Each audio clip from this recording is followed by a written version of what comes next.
Hello and welcome to a Sim Broadcast special. Tonight we are celebrating 20 years of the AirAttack team in Live for Speed, and it's a packed commentary box tonight. We've got Eoin Harmon. Eoin, hello. Hi, Pete. Well, I'm so happy to be here. I'm happy you're here too, and I'm happy that you're alongside Kieran Redman. Kieran, hello. Good evening, gentlemen. How are we today? Hopefully everyone's all good. And one final and new commentator to the booth, it's Xibin Lu. Xibin, how are you doing? Very good, very good. I'm very thrilled and quite a bit nervous for this first experience at the NFL. And yeah, we'll see. There's no need to be nervous, but yeah, to answer your question, Kieran, I think we're all looking forward to this because there are some cool races that we're about to enjoy ahead of the 21st year of AirAttack, which is about to begin, I guess. Let's have a look at what's in store for us this evening in 20 years of AirAttack in Live for Speed. The first bit of action is going to be qualifying for 20 minutes with the GTI class, where we're going to be familiar with a few of the cars that are out on the track. And then we're going to have a race for 20 laps with the GTI class around Blackwood GP, which is the track you can see there.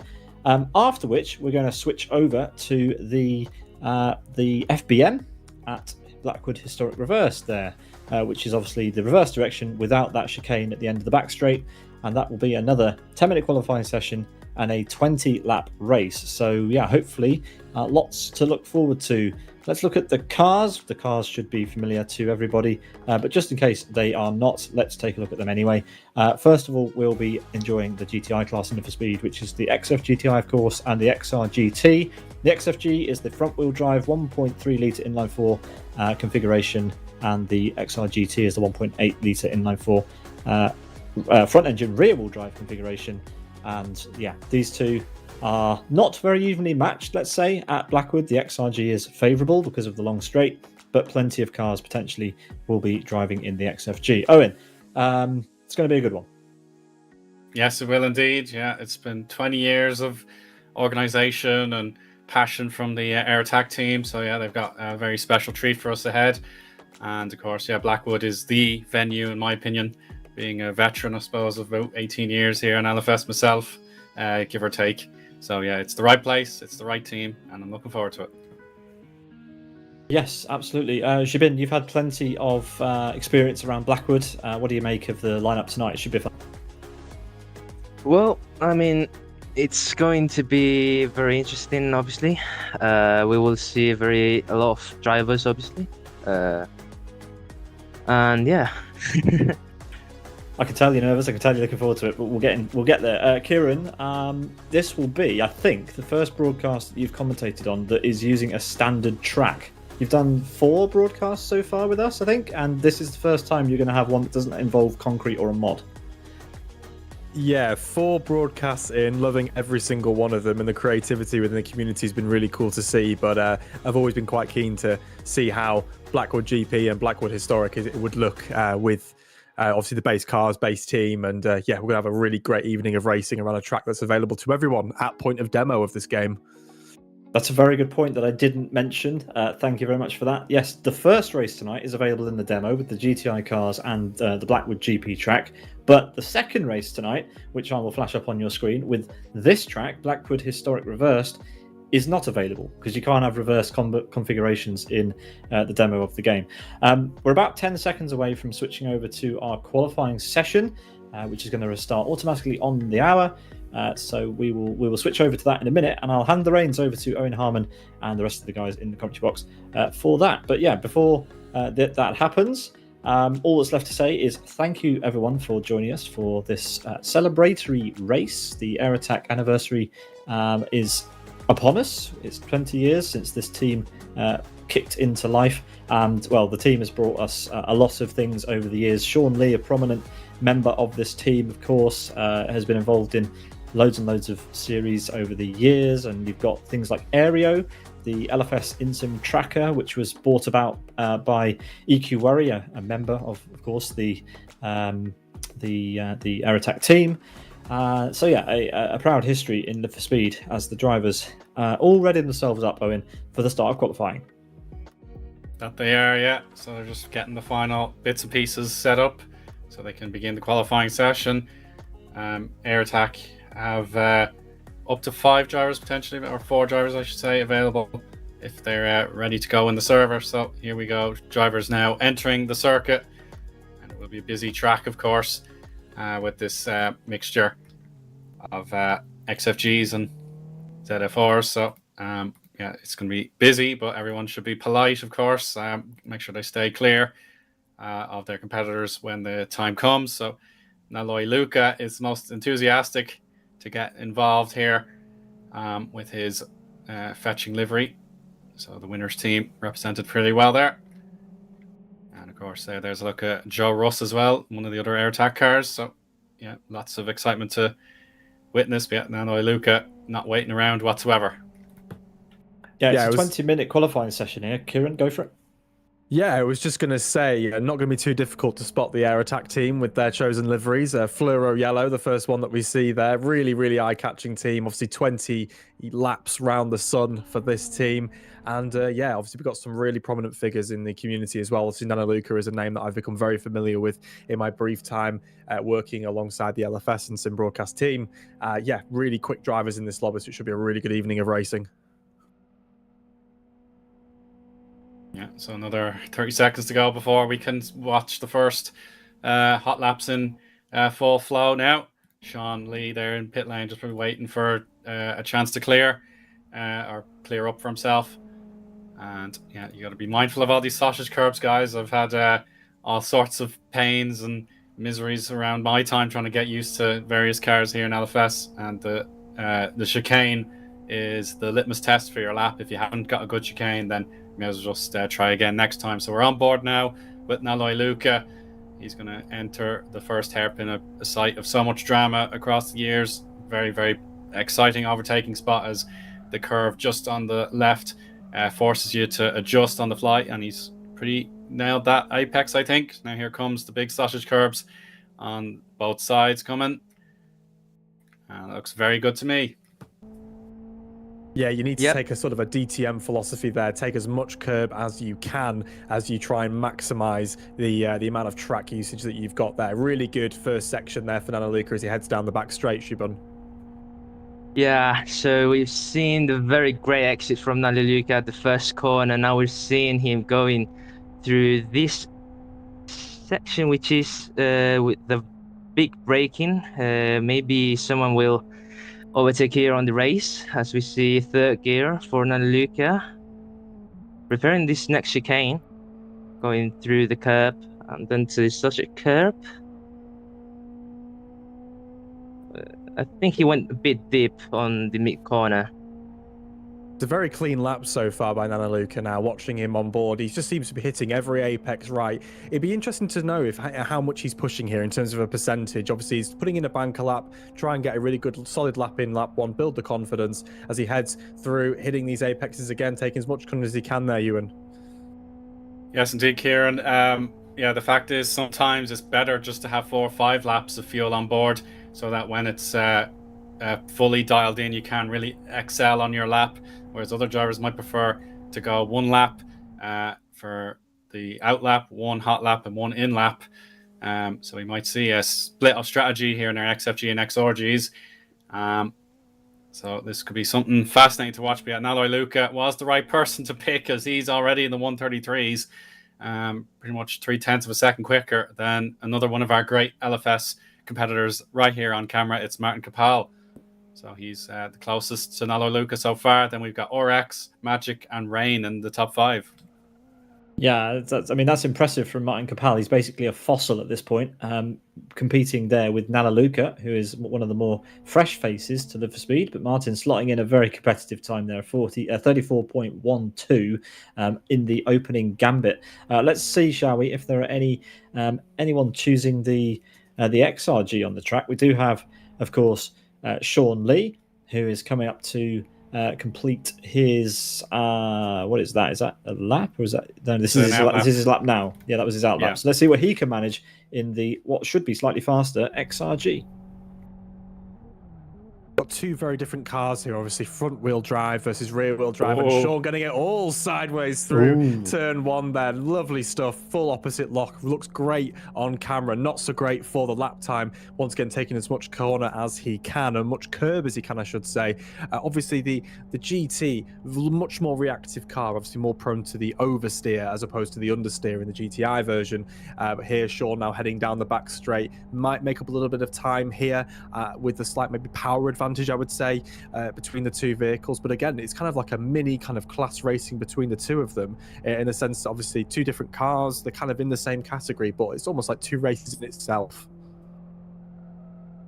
Yeah, it certainly is there, Kieran. Yeah, the ability to have this car go down the straights, I think, is very exciting to see. But if you're pushing your tires a little bit too hard, then that's when things can go pear-shaped.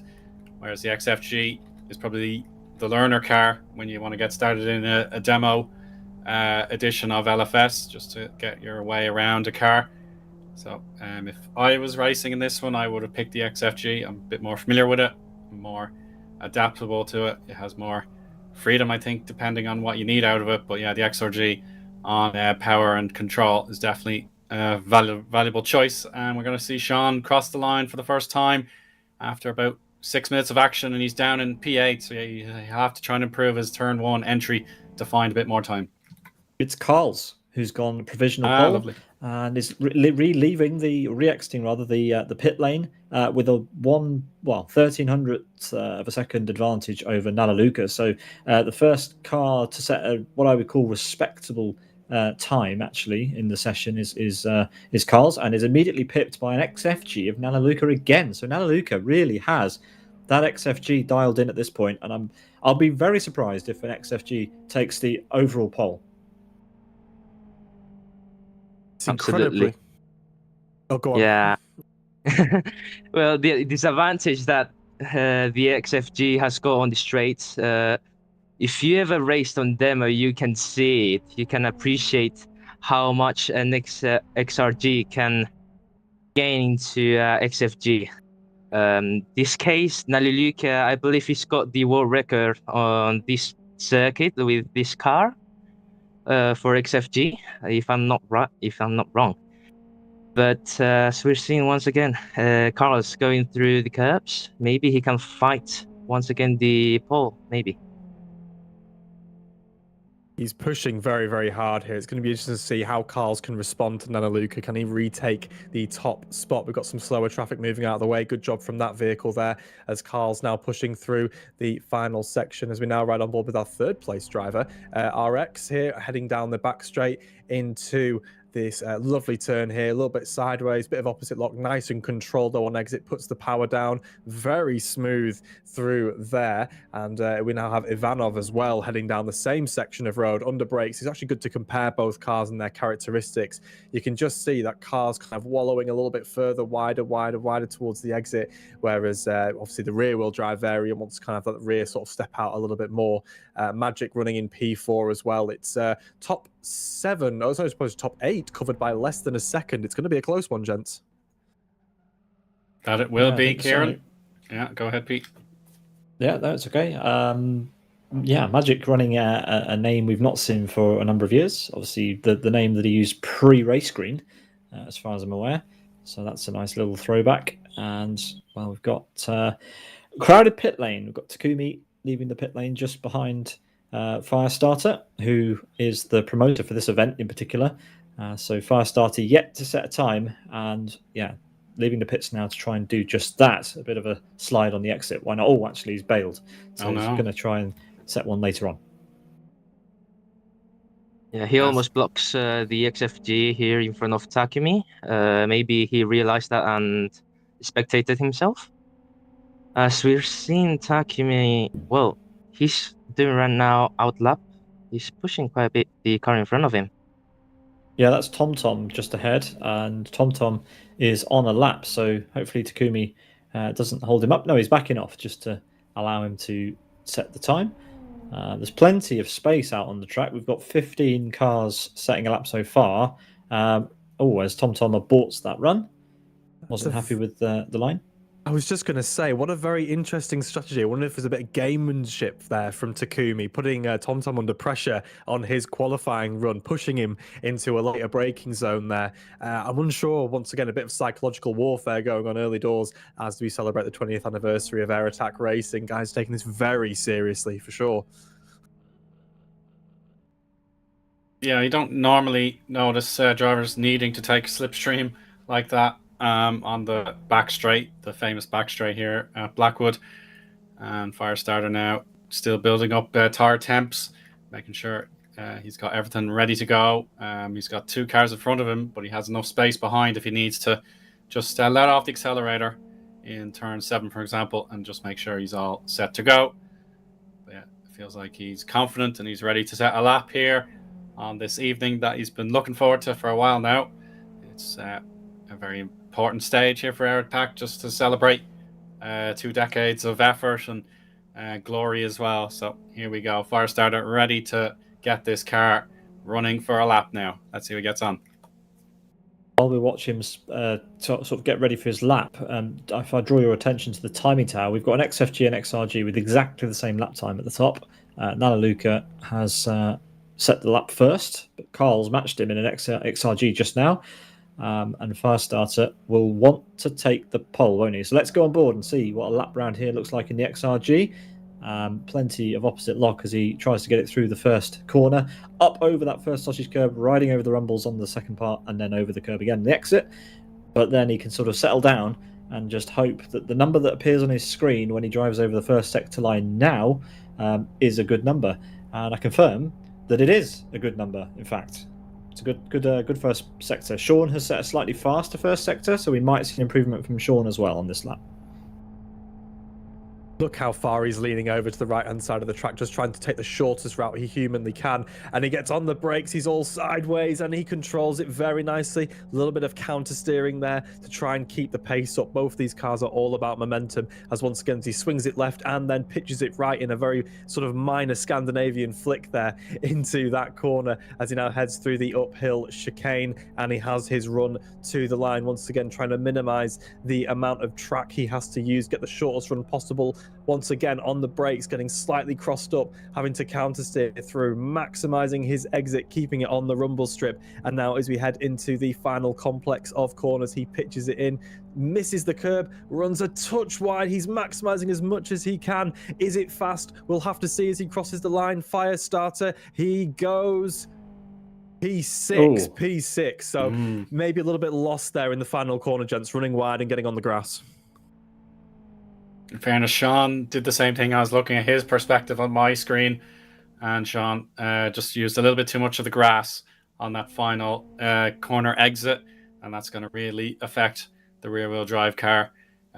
Worst of all, because if you know from your rallycross, for example, you know this car is just going to wally all over the place, have a lot of drift work, and when you're on off-road, despite these road normal tires, then you're still going to feel the effects.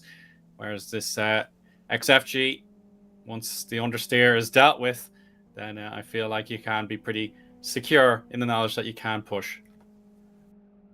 Yeah, Firestarter won't be content with that lap and will try again straight away. Remember, the XRG and the XFG, they don't put as much energy, do they, through the tyres as some of the other cars in the for speed. So with it being lower powered, you can get away with a couple of flying laps before the tyres overheat and you have to come in to change them in a qualifying run. So let's see, can Firestarter better his lap time after the second lap? That is not the optimal line for sure. Like, you don't want the rear to be stepping out quite that much in the XRG, but let's see what it is. He's got a very good second sector. I can tell that. I even saw the time lapse with Nalaluka, and now we're seeing his fourth position. He improved it, but not enough to be P1 at least. Yeah, but it's a game of fine margins there with the top five. Look at the split times between the top five. We're just over a tenth and a half covering the top five there. So Firestarter there might, not quite being rewarded for his efforts there. It was a really, really good lap for him, but he's just in a room full of very, very serious contenders. As we watch Ivanov there getting all sideways, lovely bit of oversteer in the front wheel drive XFG as he's now pushing on a lap as well, trying to improve his position from 13. Lucky for some, of course. Yeah, right you are there, Kieran. T-Cart is just the driver ahead of him as he goes a bit wide, but yeah, you'll see now Ivanov. I doubt he'll be at all pleased with a 13th place start. T-Cart actually goes up to 7th there. Nice work. But here's Ivanov crossing the line to begin this lap. So you'll hope that the last quarter of this session will go a little bit better. And if I were any of the drivers who have just completed a lap, then I would consider getting into the pits, fueling for about 3 laps, and then going for as best you can, because you won't want any lap traffic on your one and only when time is so nearly done for today in this qualifying session. So yeah, definitely, if these drivers are out on the lap right now, just keep going and make sure you can get your very best time in. Otherwise, get yourself ready for laps where you can be blocked once and you can recover. But yeah, you don't want to waste any more time. Nalaluka's improved his lap time by 100th of a second to definitively take the pole position, not with a tie. So there is a 100th of a second gap now between Carls and Nalaluka. Carls is actually disconnected from the server. Hopefully he comes back to take his provisional front row start with 4 minutes to go on our qualifying counter for the first qualifying of 2 that we're going to have tonight. This is the GTIs. We'll have a 10-minute qualifying session later on with the FBM before we head to Blackwood Historic Reversed. 17 times so far. And as Kieran said, it's a competitive top of this grid so far. The top 9 separated by less than 3/4 of a second. Yeah, it remains close in the top half of the field. But to be fair, the wider grid in general, our top 18 covered by under 3 seconds, which, sounds like a lot. But in these cars, they're all about momentum. And obviously the lap times, they are quite marginal between them. So again, we have fast drivers from the top to the bottom of this grid. So don't expect to just be to the usual suspects that will run away with this. There will be contenders at the lower end of the grid, as we now have Joel here running in P12, 1.29 seconds off of the top pace with a best lap of 1:34.7. He's actually getting a bit of a lovely draft down the back straight. It'd be good to know if he's on a run of a lap here, as once again he tries to shorten the track as much as he can. Obviously that sort of right hand kink on the back straight, he's trying his best to keep that in a straight line. Under brakes, looks lovely and controlled through that section there. Runs the car as wide as he can, taking as much of the curb and then some. Lovely corner, and once again pitching himself in, taking as much curb as he can, again running it out wide right up to the curbs. And again, he's just maximizing every section of this, but he does have a little bit of dirty air in front of it. It'll be working for him on the straight in the sense that he'll be getting the draft, but it will be struggling there, locking a rear wheel into the braking zones there. Did Joel? He's on to the last section of this lap. I think he's on to a pretty good one from everything. Looks good, but we'll have to wait and see what his time looks over the line. Can he get this draft over the start finish straight? Has he pulled a bit of strategic genius? We'll have to wait and see. He crosses the line now and he goes P8. He jumps up 4 spots. Great lap from Joel. Yeah, just when he needed it as well. The timer is approaching the death. He'll get 2 more laps in, as long as he doesn't trip over Sean, who's just up ahead of him there. In fact, no, that's not Sean. That is Joris. My apologies. Same livery. But yeah, he'll have time for 2 more laps.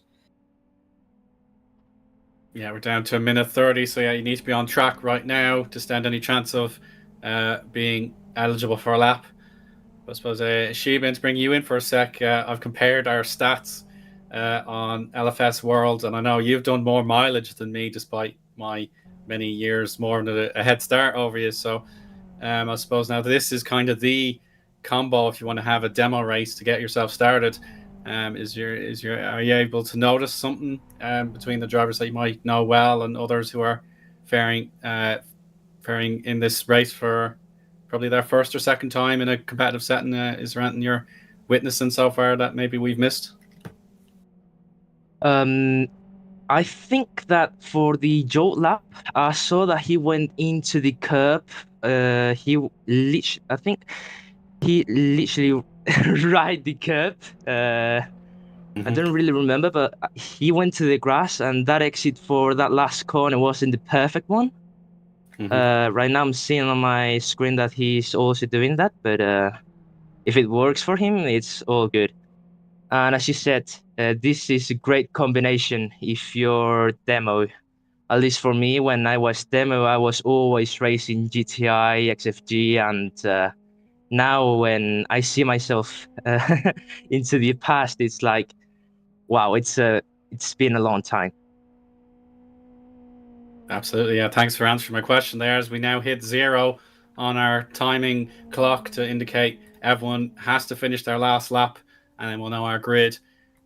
Carl's still agonizingly close there to a pole position, but he's got to find that 0.2 of a second swing to actually get a tiebreaker. And I'm afraid he's Yeah, probably he's not going to just find out of it. it. Yeah, he's not there. Yeah, he's So in the pits. yeah, So too little, too that's late. it for him. Drivers that are on track who can potentially, I think, change it. One of those is Sean. I think he managed to cross the line before it ended. But yeah, he's certainly one who you would expect to climb. So let's see if Sean can manage it. He's on his fourth lap, and yeah, he's still on a lap, flashing his headlights at us. Clearly listening to the broadcast as he always does. So we'll wish him luck on this final sector of Blackwood GP, as the counter there has started already for the first race. As Sean pitches the Yeah. car. Well, that's not optimal, is it? No, but it looked No, very cool though. yeah. Well, after the long straight, he went quite a bit wide for that right-hander, and then for the chicane. Once again, he missed the apex and went to the sausage curb. So maybe he wanted to do some drift show or something like that. Yeah, well, whatever it was, that brings qualifying to an end. I think we can do the results and see how everyone's going to line up for our first 20-lap race around Blackwood GP. It's been a fair while since we've had GTIs at Blackwood, but it's a nice change and for a good cause. The celebration has begun. Let's put it that way. On pole position, it's going to be winners Nalaluka ahead of Carl's. Sharing the front row. RX and Firestarter will share row 2. Magic and Sean, long-time friends, long-time enemies, share row 3 with T-Cart, Joel, Matakapal and Rain rounding out your top 10. Takumi, Hachiroku, Skyafet, Jorus, Ivanov, Jay, Chimuelo, TomTom, Rafa and Crash are your top 20.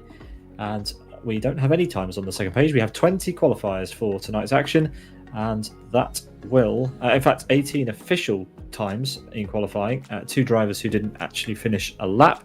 And that is your grid for the first of 2 races this evening, but the only race that will take place at Blackwood GP. We have around about 3 minutes to go before that, which gives me time to ask my fellow commentators who they think can bag the win in race 1. Owen, let's start with you. Ooh, pressure to pick first. Ooh, it could be interesting. I'd say RX. I'm going to gamble and say RX can win this. I know it seems a bit odd, but RX could sneak in from that 3rd position. All right, Owen goes with RX. Kieran, who's your money on?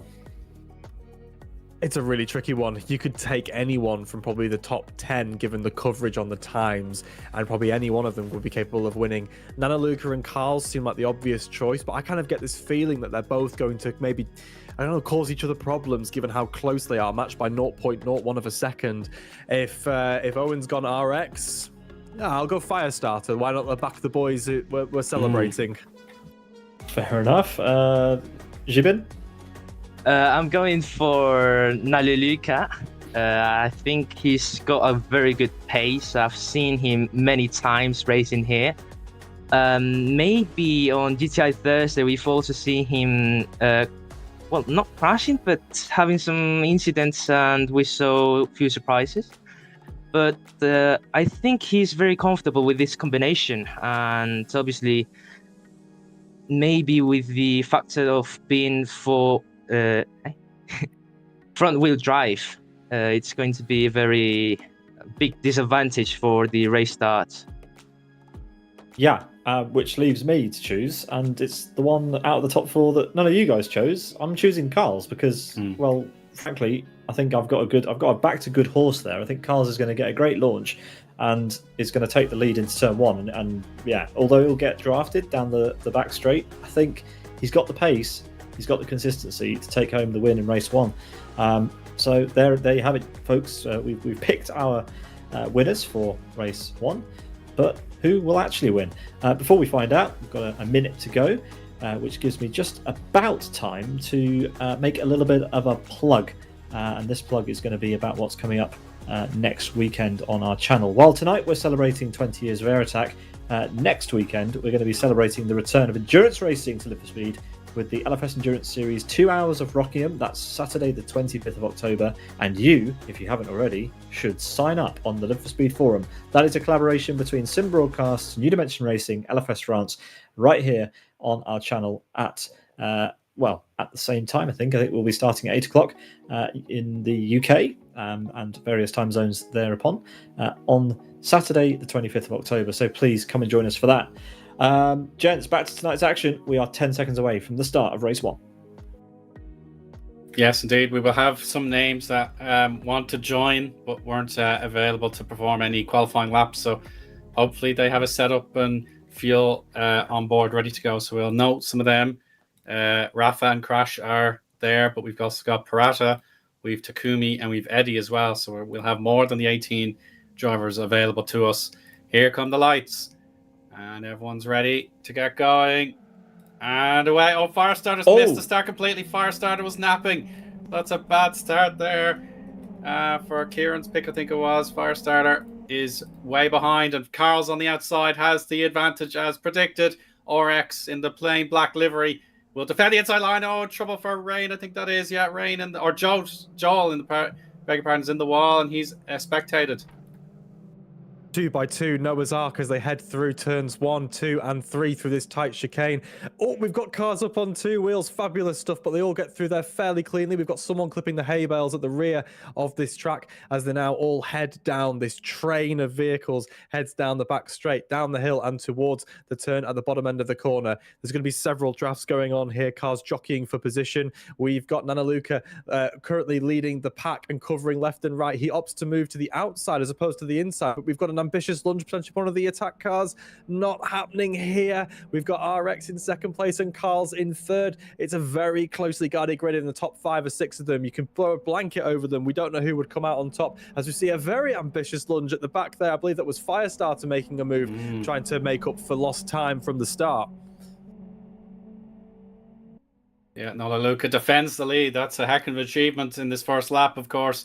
There will be a mandatory stop. You don't need to actually do any service to your car, so you can just go in a box, trigger the pit stop, and then get going again. But a fabulous start here for RX ahead of Magic and Carl's there. Well, in the other way around, it's like Carl's then Magic. Sean tried that big lunge into turn 5, but it wasn't to be. And there we go. One lap is complete, and it's a roughly keen start, but Kapal could get a move on T-Cart on the inside, but no, he backs out his T-Cart. Definitely very aggressive there. Maybe on corner exit he could be in trouble. Yeah, it's a poor start there from Firestarter. Of course, he completely fell asleep at the wheel at the start and lost 5 places, in fact, down to P8. So dreadful, as you said. Martin Kapal now alongside T-Cart. He's on the rear quarter there. He's got the overlap. So if he can hold that position, maybe a bit of side drafting, can't quite do it. Looks like the XRG, has maybe a bit of a run on the legs. And now T-Cart covers the inside line, forces him wide. Will Kapal try and look for the space? He does, but he has the door closed in on the outside. Don't see that too often. And that forces Kapal slightly wide. Does that open the door up for Firestarter, who gets all sideways, but a really good run through there.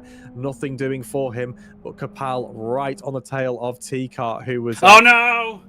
RX hit the sausage curb and he speared it into the wall, so he spectates before the impact could actually take place. So my bet is gone.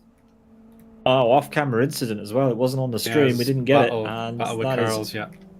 yeah. With Carl's, it's over for RX. Carl's survives up to P2, with Magic now up to P3. So a new entry in the top 3, and Sean is right there as well. Yeah, we've got a disaster for our main contender, one of our main contenders there, unfortunately happening off screen as well, catching everyone off guard there.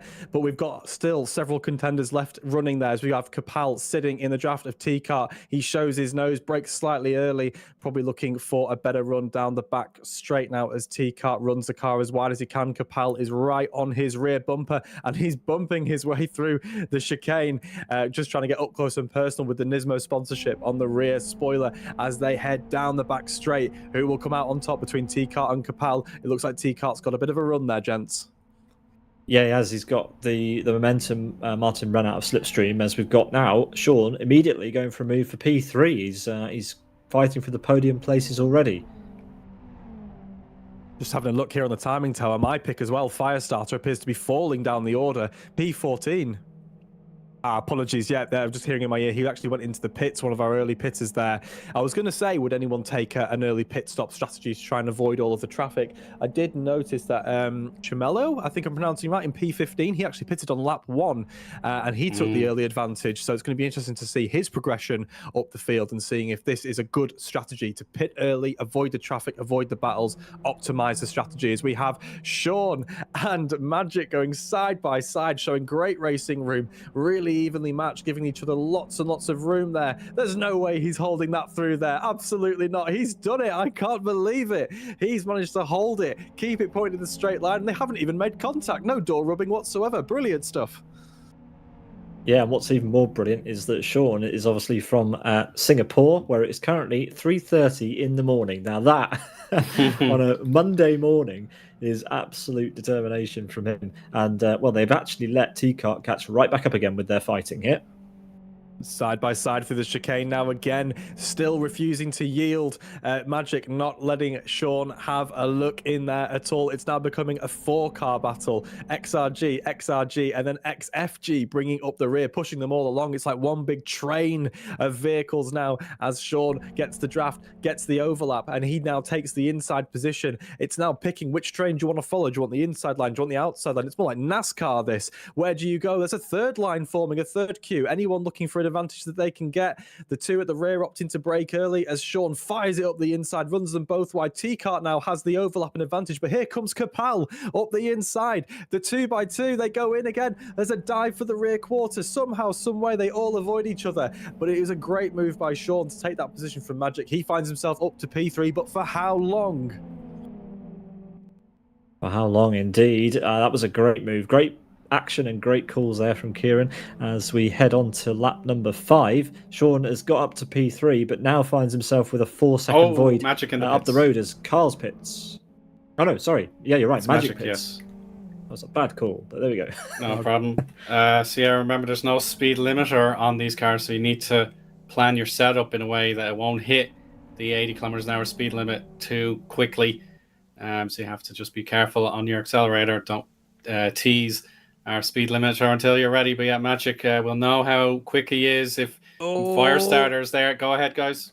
Nope, just saying there, Sean getting slightly crossed up and over. It's opened the door for T-Cart. Banging doors and front quarter panels. Somehow, some way, they all just make it through. Capal up on 2 wheels doing his best Valentino Rossi impression. Lovely stuff. And now this allows Rain in. Hello, welcome to the chat, Rain. He wants to get involved in this. Says, I fancy a bit of that. That looks like a lot of fun. I want to represent the XFG as well. It's not just Nana Luca and Capal that can put on a show. I can as well. Let's make sure we keep an eye on Magic Capal on there. the grass. Being pushed and pushed and pushed. It's fabulous stuff. Close as you like, boys. Yeah, Martin Capal lucky to still be able to keep up with T-Cart there. He's pushed onto the grass, but he is back in the battle. T-Cart drops a wheel in the gravel. That slowed him down enough for Martin to get back through and up into P3. Sean back down to P5 with Rain on his quarter panel.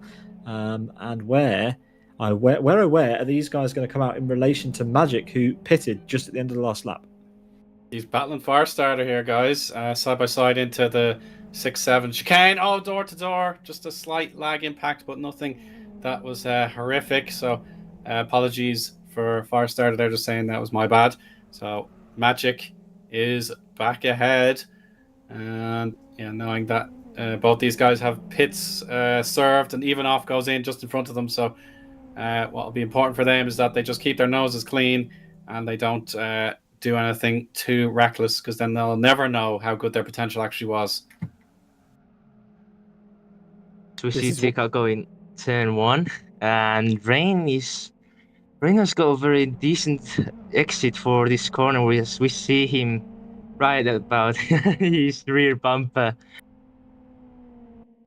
Yeah, he wants to try and print that Serbia license plate onto the back of T-Car. He's getting as close as he possibly can now, sitting in the draft. I love the size difference between these two vehicles now, as Rain is looking to sit in the slipstream, and he has a great run. T-Car has no choice but to probably go really defensive.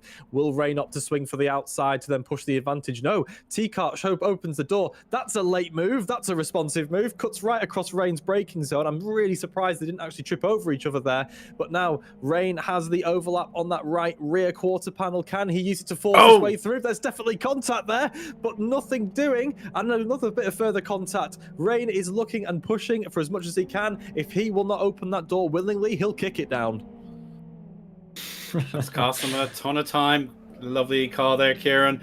But the fact is, T-Car and Rain have to be more polite with each other now if they're going to actually find their way back into the fight. And here comes an inside line. You don't see this very often.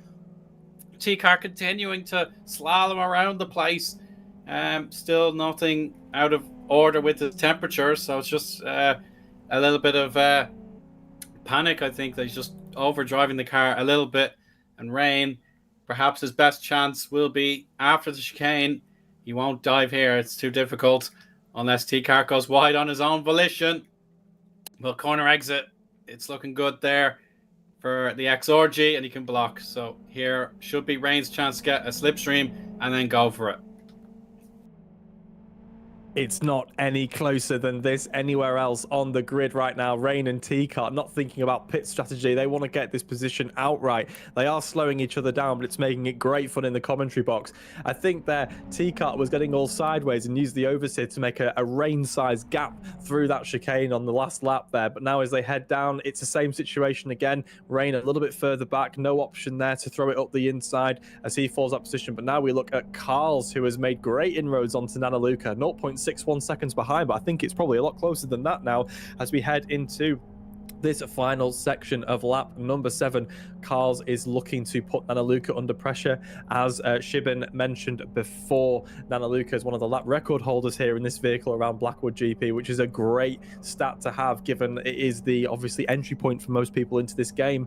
But you can see there Carls using as much of the curve as he can, opting for a slightly different line over the start finish straight as we head on to lap 8. Who is it going to be as we head into turn 1? Is there an opportunity here for Carls? He's got a bit of a run. Will he do a bit of a send? He's thinking about it. No, opts to stay in position, looking to apply the pressure, dial up the temperature. Is there a way to make Nanaluka crack? He's a really tough cookie. He's a real tough one. Is he going to find an ability to make it through? Forces a slight error there. Carls has got a great run. This is fantastic. The XRG has a faster world record. It doesn't matter that Nanaluka is the world record holder. Joe Holmes has the world record in the XRG around here. And Carls knows full well that it doesn't matter that he doesn't have it because the XRG is just more powerful. He's got the move done. Great calls, Kieran. The pressure was brilliant. Yeah, I was just saying the pressure was applied there. And there's another lunge up the inside. Whoa. He still fights for it. As we're seeing now, Nanaluka leading. Yeah. He's leading now with the... Well, he's trying to get, once again, advantage. And Carls is constantly trying to see any chance, any space, taking it calmly. But as we're seeing, Nanaluka is not going to being intimidated. And obviously, he's trying to show off why he's got the world record here. I love. A shame that Parata, I'm sorry to interrupt, Parata has spectated out of the race, meaning we've 14 people left. Hopefully we don't have any more losses than that. So carry on there, Kieran, please.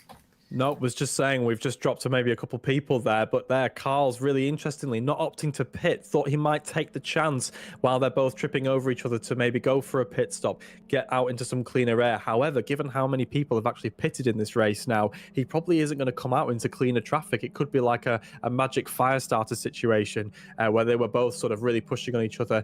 But to go back to it again, we've got Rain and T-Car. This fight is still going on. I thought it had all quieted down while we were elsewhere, but apparently not. And here we have AirAttack teammates fighting with each other and Magic getting involved as well. So that's Magic, Joe, and Firestarter all doing their best fighting impression here for P9 on the start there. There's battles everywhere, guys. And yeah, we're not even impressive. halfway there yet.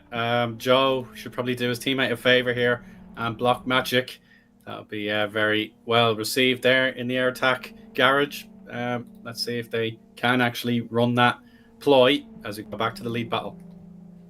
Yeah, it's Nanaluka holding station at the moment. Carl's not able to keep the lead when he takes it, but we've got pairs of cars lapping, and it's pairs of XFGs and XRGs. They're sort of buddied up in this race. You've got Kapal pushing Sean along. You've got T-Cart and Rain side by side again. I mean, before this event, I thought there's no way that the split of cars is going to be that sort of diverse, because the XRG is, well, on a single lap is faster, but the XFG is present and having a good fight up and down the grid.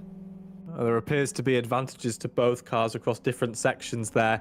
You can see that the XFG seems to be faster in the corners, whereas the XRG appears to be faster on the straight. So both actually been quite well advantaged here, and a nice balanced race. But we see here Rain and T-Car are battling together to really show the advantages and disadvantages of both vehicles. Now again, can Rain force T-Car into making a bit of a mistake there? T-Car very forceful on the exit, not giving as much racing room as he was a couple of laps ago. Not wanting to think, I need to run my race. If I want to progress forward, I need to get Rain off my case, and was maybe hoping the gravel and grass would do that for him, but nothing doing there. Rain has now fallen back ever so slightly. I think he's just out of the draft, which maybe means that T-Cart, providing he can put some clean laps in, can grow that gap. But speaking of gaps, that's certainly not growing. Carl's and Nanaluka are still welded together with very little in the way of margin. Yeah, it's fun simply impossible to divide these two guys. They're just so equally matched, and we're about to cross halfway. So someone has to think about strategy eventually. But I suppose they're comfortable right now. Neither has overdone their tires, for example. We might be thinking about strategy, but no one wants to do it because it's going to get in the way of the really good racing that we're seeing on the screen. Nanaluka and Carl's. This is what we were saying before, both so evenly matched at 0.01 seconds separating our top qualifiers. And you can see why. It's about 0.01 seconds separating them right now, less than a blink of an eye. They're both maximizing their knowledge of this track and their knowledge of their respective vehicles. And it's great to see two different philosophies to vehicles, but both of them being driven to their absolute maximum and pushing. And speaking of maximum, Carl's getting about as maximum airtime he can on those two wheels with his DTM style curb hopping there.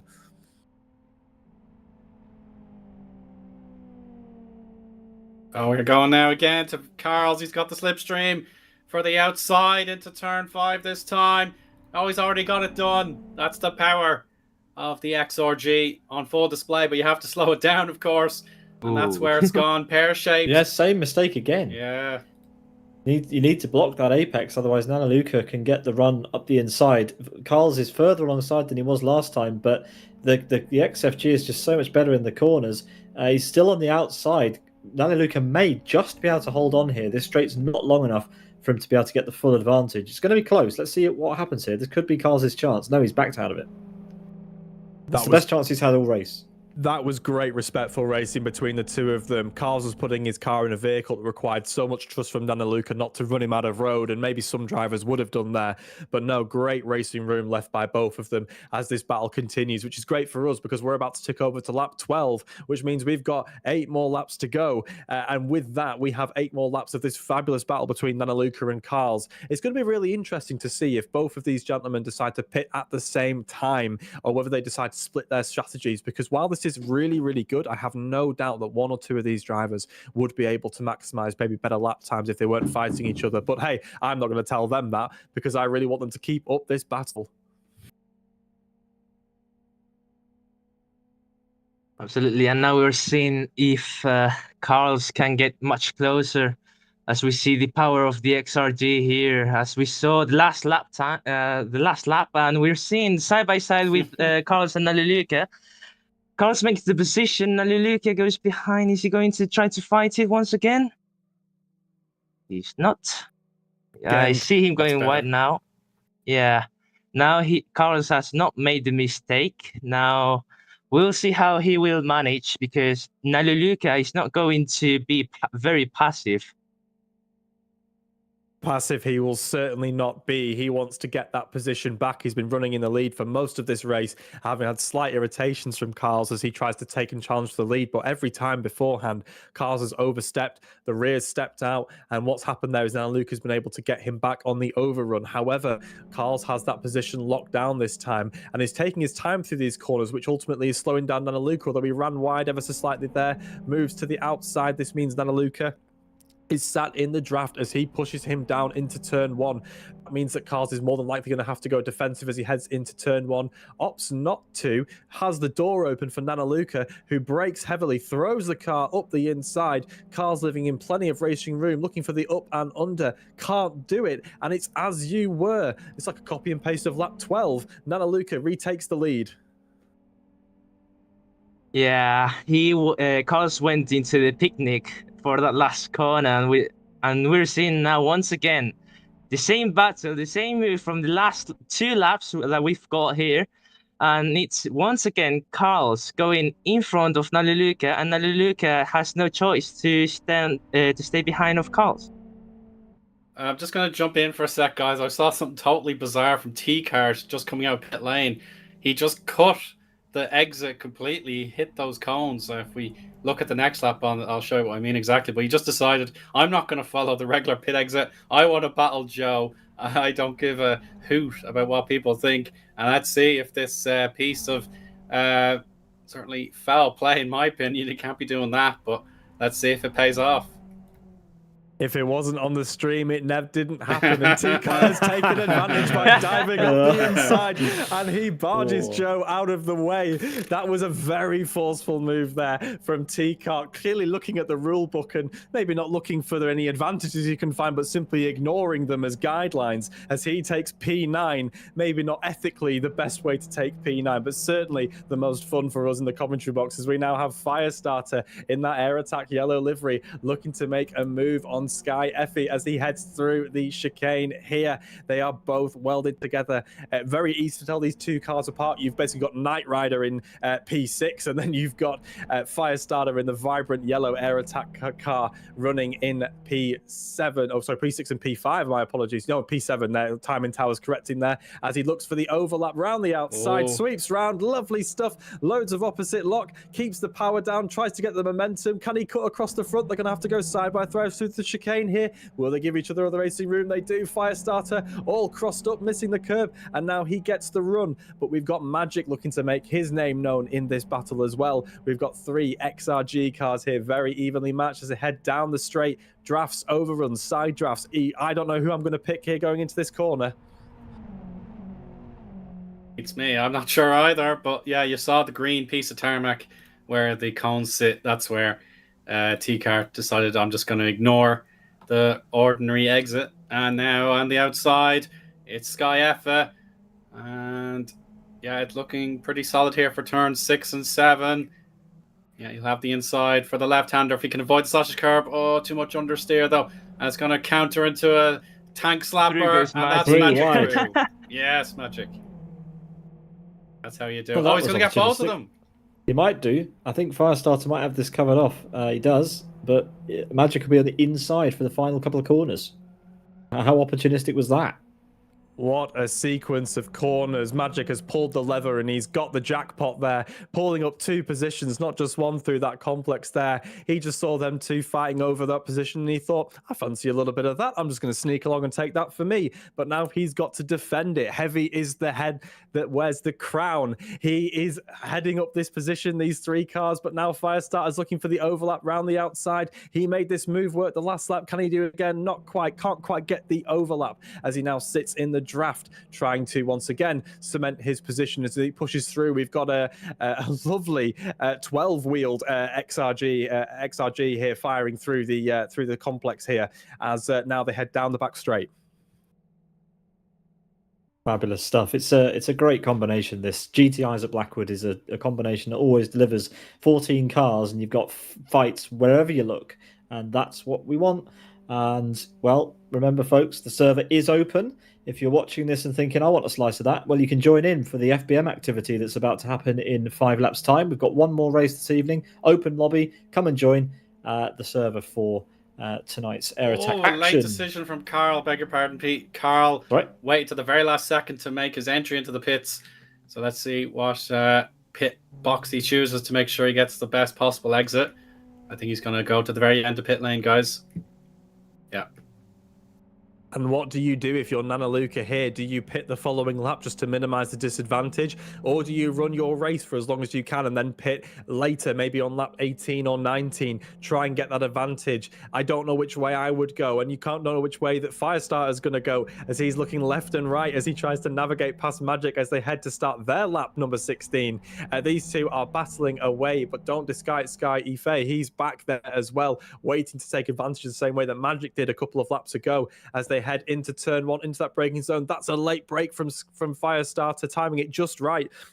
I thought he was going to go into the rear of Magic there, but thank goodness he didn't, as he now looks to try and get the under over there, and he gets a really good run out of that complex there, and we head onto the back straight with Firestarter looking and hunting down Magic as close as he can. It's P6, P7, and P8 fighting on your screen. Here we go on the inside line. Firestarter ready to take the control of this famous turn 5. Braking as late as he can. Using a bit of handbrake as well just to make sure the apex is followed. And he's back ahead. Great stuff there from Firestarter, retaking his position there in P6, trying to get a stranglehold on this position. He wants to try and go, right, I've got P6 now. I kind of want to make inroads into Rain, who is a few seconds up the road, 8.3 seconds on the timing screen there up the road. But it is Firestarter and Magic as we've got Nanaluka in the pits now. This is our race leader. He did opt to pit the next lap as well to try and minimize the disadvantage as he now heads out. Has either one of them lost any time? We are going to sit with Nanaluka as we watch the merger. He cuts as much as he can. There is Carl's, and they head into the inside. Nanaluka runs around the outside. It's Canada Grand Prix-esque merge onto turn 1, and Nanaluka, the slimmest of margins, cuts ahead of Carl's, both of them optimizing as much as they can, but it is as you were. Don't look anywhere. This battle is not over for our overall victory. Brilliant stuff. Nanaluka absolutely nailed his pit stop, and even with the disadvantage of having to pull away in a front-wheel drive car, has opened up the gap. So fantastic stuff from him. And can he keep that advantage for the next 3 laps? Cars goes to the outside. What's going to happen here? This is not the favourable line for the XRG, but will he have the switch back? No, Nanaluka has it covered. We've got these two fighting here, but then we look back to Magic, who again has managed to find his way past Firestarter. We've missed that in all of that fun stuff there happening between P1 and 2 on merit, as we now have Firestarter and Magic looking to once again continue to fight over P6. Both of these guys very evenly matched and clearly pushing each other as much as they can. Maybe not able to make the inroads up above as we have Sky Ife just running wide on the exit there, trying to keep pace with these two, but he has gathered it all up and he keeps the car pointed pointed in the right direction. Once again, this is the difficult thing. We've got, really quick drivers, and now with the pit strategy, we have people obviously merging, and it's very tough to stay up to speed with them. But speaking of up to speed, we've got Carl's here looking as much as he can, actually dabbing the brakes there as he opts, instead of the lunge, to sit in the tracks of Nanaluka as they head into turn 1, taking 2 slightly different lines. Nanaluka throwing a more defensive shape there into turn 1 as it's single file now through the chicane, albeit that has been tested a few times this evening so far, as we have Carl's looking to take as much curb as he can. And now they've actually got a bit of traffic, guys. Didn't think this would be a factor. No, actually, you're absolutely right there, Kieran.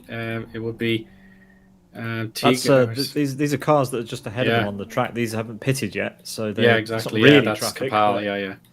but, Oh, here we go. Carl's back ahead on power, but he has to slow it down. It's been a problem for him this evening. And again, Nanaluka has more confidence on corner exit to make sure he can defend.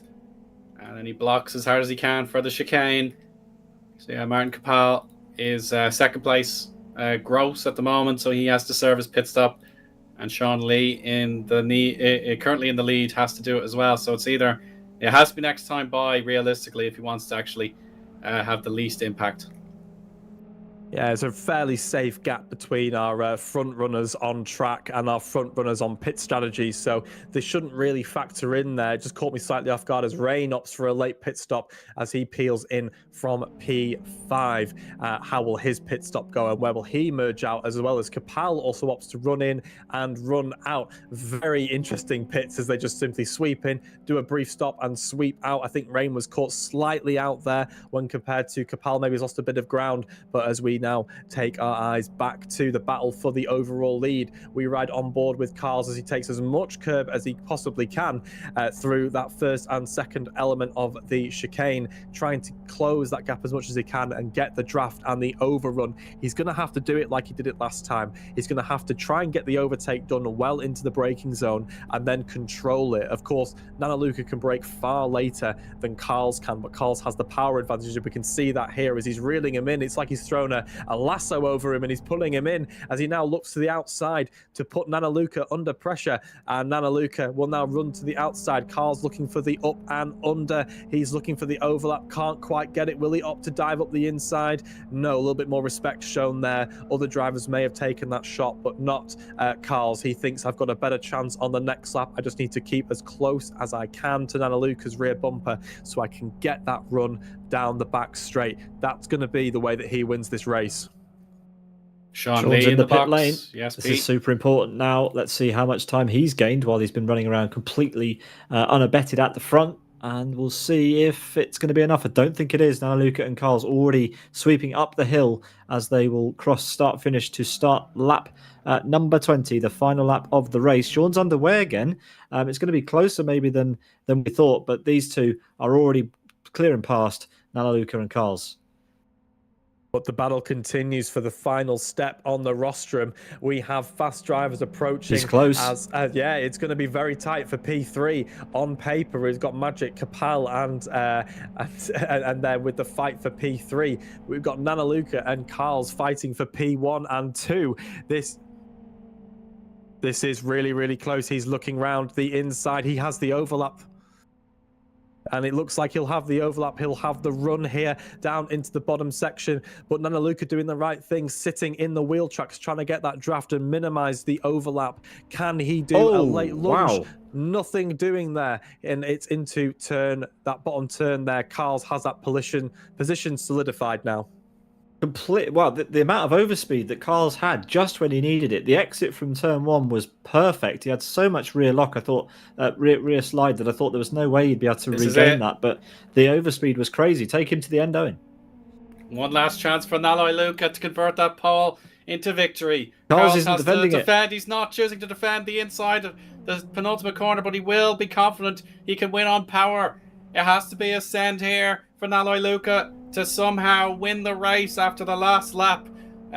Inspiration here from Carl's up on the grass. He's it's close. Have enough of a gap. Yeah, I think Carl's is still there. He's got the late top speed to win it. What a victory. Well done, Carl's. I think Xibin has predicted that one correctly. I predicted that one correctly. Oh, you were Carl. Yeah. Sorry. I thought you were Nalaluka. Sorry. Oh, Well I'll done, take that Pete. one. Yeah, I Good, went good for job. Nalaluka. Okay, sorry, but you were close. You were close. Yeah, well, Nalaluka, rather, what happened is that on that break-in, he downshifted into first gear accidentally. So basically, into that corner, he had to downshift to third gear, but not to first gear. And well, as we can see, he's got engine damage right now. And yeah, I mean, it was great racing from Carlos and Nalaluka. It was great racing throughout the grid. Every single one of them put on a show. Take your hat off, gentlemen, and applaud the room there. Everyone, great racing from top to bottom. Fabulous to call and fabulous to watch. Amazing laps from all of them. Also, the fight with Magic, which ends into P4 with the fastest lap. Yeah, really Brilliant good job stuff. there. Yeah, Magic. Yeah, excellent. Definitely a late bloomer. Absolutely. Let's go through our results, shall we, and see how everyone stacks up before we get going for race number 2 of the evening. In emphatic style, and well, leaving it late but making it count when it needed to. Carl's wins in 31 minutes and 41 seconds ahead of Nalaluka for the winners team.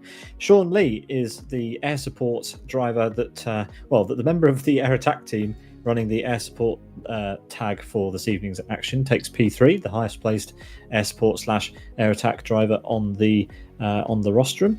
Then we've got Magic running his old name with Marta Kapal, Firestarter, T-Cart, Rain, Cratch, and Jay rounding out your top 10. And the final finishers are Juras, Ivanov, and Takumi, with DNFs, a late DNF there for Sky FR, Pirata, Chimuelo, Rafa, RX, Joel, and KTX.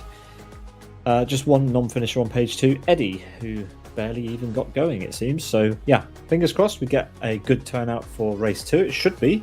Looks like we've got plenty of drivers ready to go for the second qualifying session of today's action.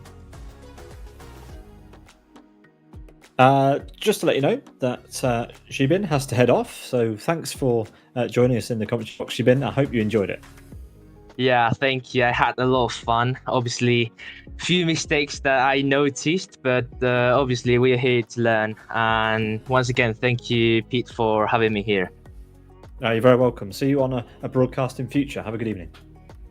Goodbye.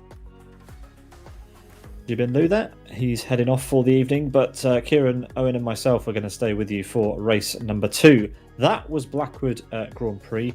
We're going to head now, switching in to Blackwood Historic Reversed, which is going to have a 10-minute qualifying session in the FBM, followed by another 20-lap race in the FBM. So yeah, Owen, this is a track we've seen before, if I'm not mistaken. I think it was in RTFR. RTFR, definitely, yeah. We would have had XFR or something like that, if I'm not mistaken. XR, sorry, something like that. So yeah, it's definitely a great track for high octane action, and yeah, particularly in the FBM, we're really going to be treated to something special, as you know. The fact that the drivers can really get the full commitment out, they definitely will deliver something very special, I think.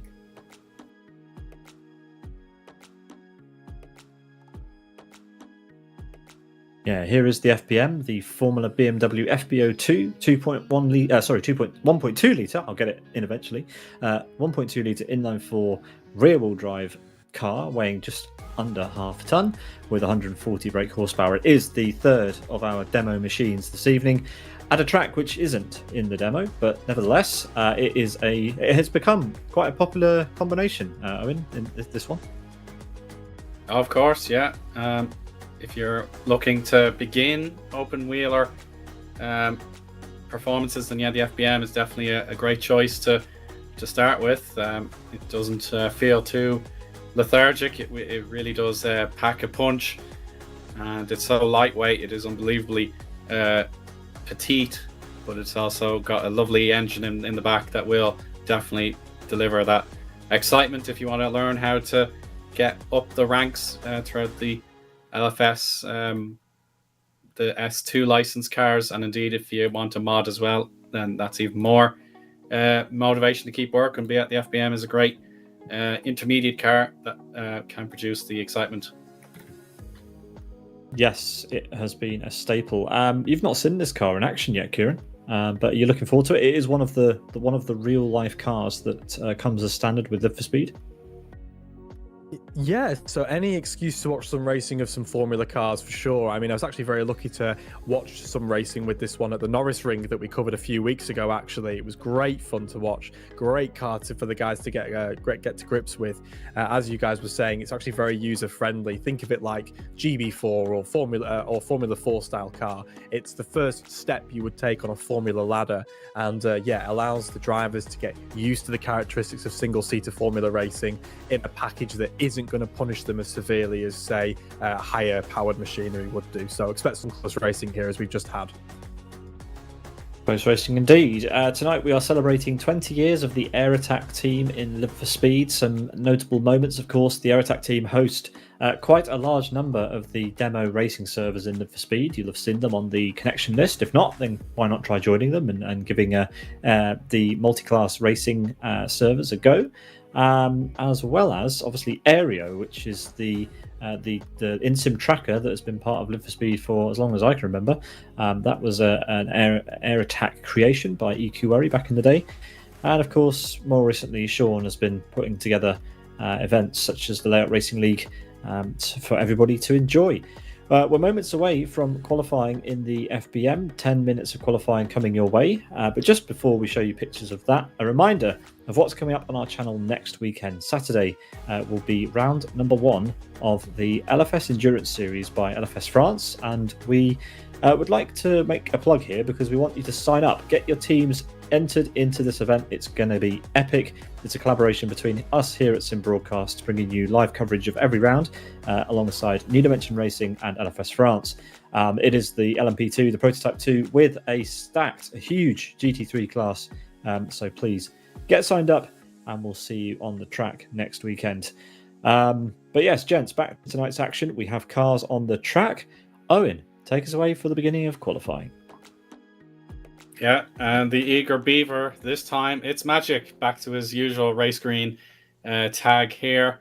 He's using Denny, it looks like a Denny Hamlin inspired livery there. The number 11 gives it away, in my opinion. Yeah, that is definitely NASCAR-esque in the BMW powered car. So that should be fascinating to see. He's miles ahead of anyone else, so he knew when the clock struck 10 minutes and he's well on his way. So he'll hope that everyone is clear of him when he actually starts a lap. Crash is second on circuit, so we didn't have... Oh, there he goes. He's spectated for the moment there. So Crash will be allowed to set a valid lap time here in our 10-minute qualifying for FBM. So yeah, we're going to see this car at its full potential in just a moment.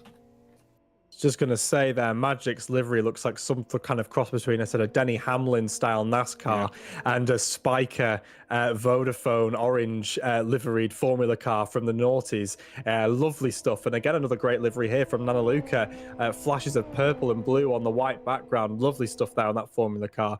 They're great for creativity, so we'll be able to know which drivers are driving what cars quite quickly in the commentary box here, just because of how great those liveries stick out. But obviously, Nana Luca coming up short on the last lap in the previous race. We would expect him to be again up at the front of the grid this time around. Let's see what laps he can set in the coming minutes.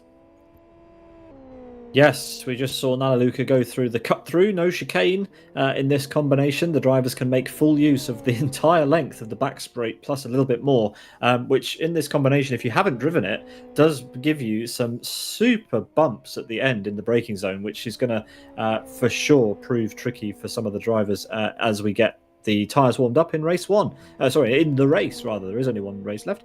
But yeah, it's a great addition to the Blackwood combinations, Owen. I think you'll agree. Oh, 100%. Yeah, it will be thrilled to watch this car in qualifying trim, and we're seeing Aloy Luca, who will want to secure double pole positions across the two categories, and he'll be pushing on pretty much to the upper limits of this car's top speed, and you've got to hang on tight for when you've got to get out of the corner, you have to turn in very hard just to make sure you can get to grip. So yeah, you feel those bumps right now, and again, before you can finally get in his corner approach and on the power once more. It's very Circuit de la Sarthe-esque, that back straight into that heavy braking zone with the bumps. You're normally used to seeing kind of prototype cars at Le Mans bouncing and trying to maximize their braking zone, as Nana Luca is doing the exact same in his Formula BMW car, as everyone will be doing. As we see, Nana Luca is currently in his top position at the top of the timetable, and Magic running in P2, 1.36 seconds off the pace. T-Kart crosses the line 1.71 seconds behind. Firestar slots in lovely there, 0.23 seconds there. We've got times coming thick and fast. Let's see where everyone's first efforts have them set, as we have Magic stopped on the back straight. Oh, is he practicing his race starts? Well, maybe unusual, but maybe trying to find some clean air. Nana Luca is also stopped on track. It's very unusual. T-Kart also. I'm not sure what's going on. I've not seen that before. Maybe they're just having a chat, or I don't know, saving a setup that they've been sent, something like that. So we'll see. But as we've got drivers crossing start finish, it is Nana Luca who sets the early pace. He's back up on his way again. Yeah, just before I forget to mention, if you look at Joe Russ just behind there, this livery is 11 years old, and for the likes of Joe Russ, they've changed the decals to have the 20-year anniversary stickers on it. So it's a great find deep in the archives here to be able to resurrect an 11-year-old livery and bring it back to life for this very special day. Well, let's go on board. I was just going to say, getting all crossed up there as we head on board with him, as you said there, Pete, as he aims to cross the line. I'm not expecting this to be an all that competitive lap time, just with how sideways he got there on the exit there. Yeah, 11 seconds off the pace. Not really a fair reflection of the kind of pace that he will have later on in this race, as he pulls to one side to try and minimize any disruption to the other traffic. And again, getting slightly sideways there, potentially some colder tires. Yeah, potentially. I mean, that is an aggressive turn, and it has to be said, not the optimal way to get the FBM around this track, as we've got Ivanov having a pretty large accident at the entry to the back straight, and he nearly took Firestarter out with him. And this is not a long qualifying session. This is half the length of our GTI qualifying session that we had, only 10 minutes. We're already over halfway through, and there's not a lot of laps left for drivers to get times in. Firestarter's got a heck of a tow off the back of Juan Win here, and has made the move into the final corner with a huge advantage. He's already got provisional pole. Let's see if he can improve. 0.02 seconds the gap. Sorry there, Owen. As we head down onto the start-finish straight, will he extend that advantage? I believe he has. No, I'm being told no, he's not. But again, he's on a push lap now. You can see he's trying to maximize those corner exits and entries as he now throws the car into the bottom section of the track there, using all the runoff and slightly touching the grass, but again, not compromising his lap. Look at how far he is swinging the car off the circuit to get the maximum attack angle into these corners. He's throwing it around, and it's looking fabulous stuff. And speaking of fabulous stuff, you know I am an absolute sucker for a Marlboro livery. So KTS here is winning that award for the evening. You probably know the exact number better than I do, Kieran. It's probably the MP48 if it's the Peugeot livery or the Peugeot engine. So something like that anyway. I'm not great with the numbers beyond MP44. Oh, well, it's easy to be confused when the car looks that good. Obviously, so many iconic Marlboro livery vehicles across a variety of different racing platforms as well. It's a shame the sponsorship has gone, with obviously the understanding of why, but it means that we can enjoy it in sort of a sim racing understanding here, as KTS continues to push to find a competitive lap here in his vehicle. And I believe that is Nana Luca, if I remember correctly, behind him from that livery.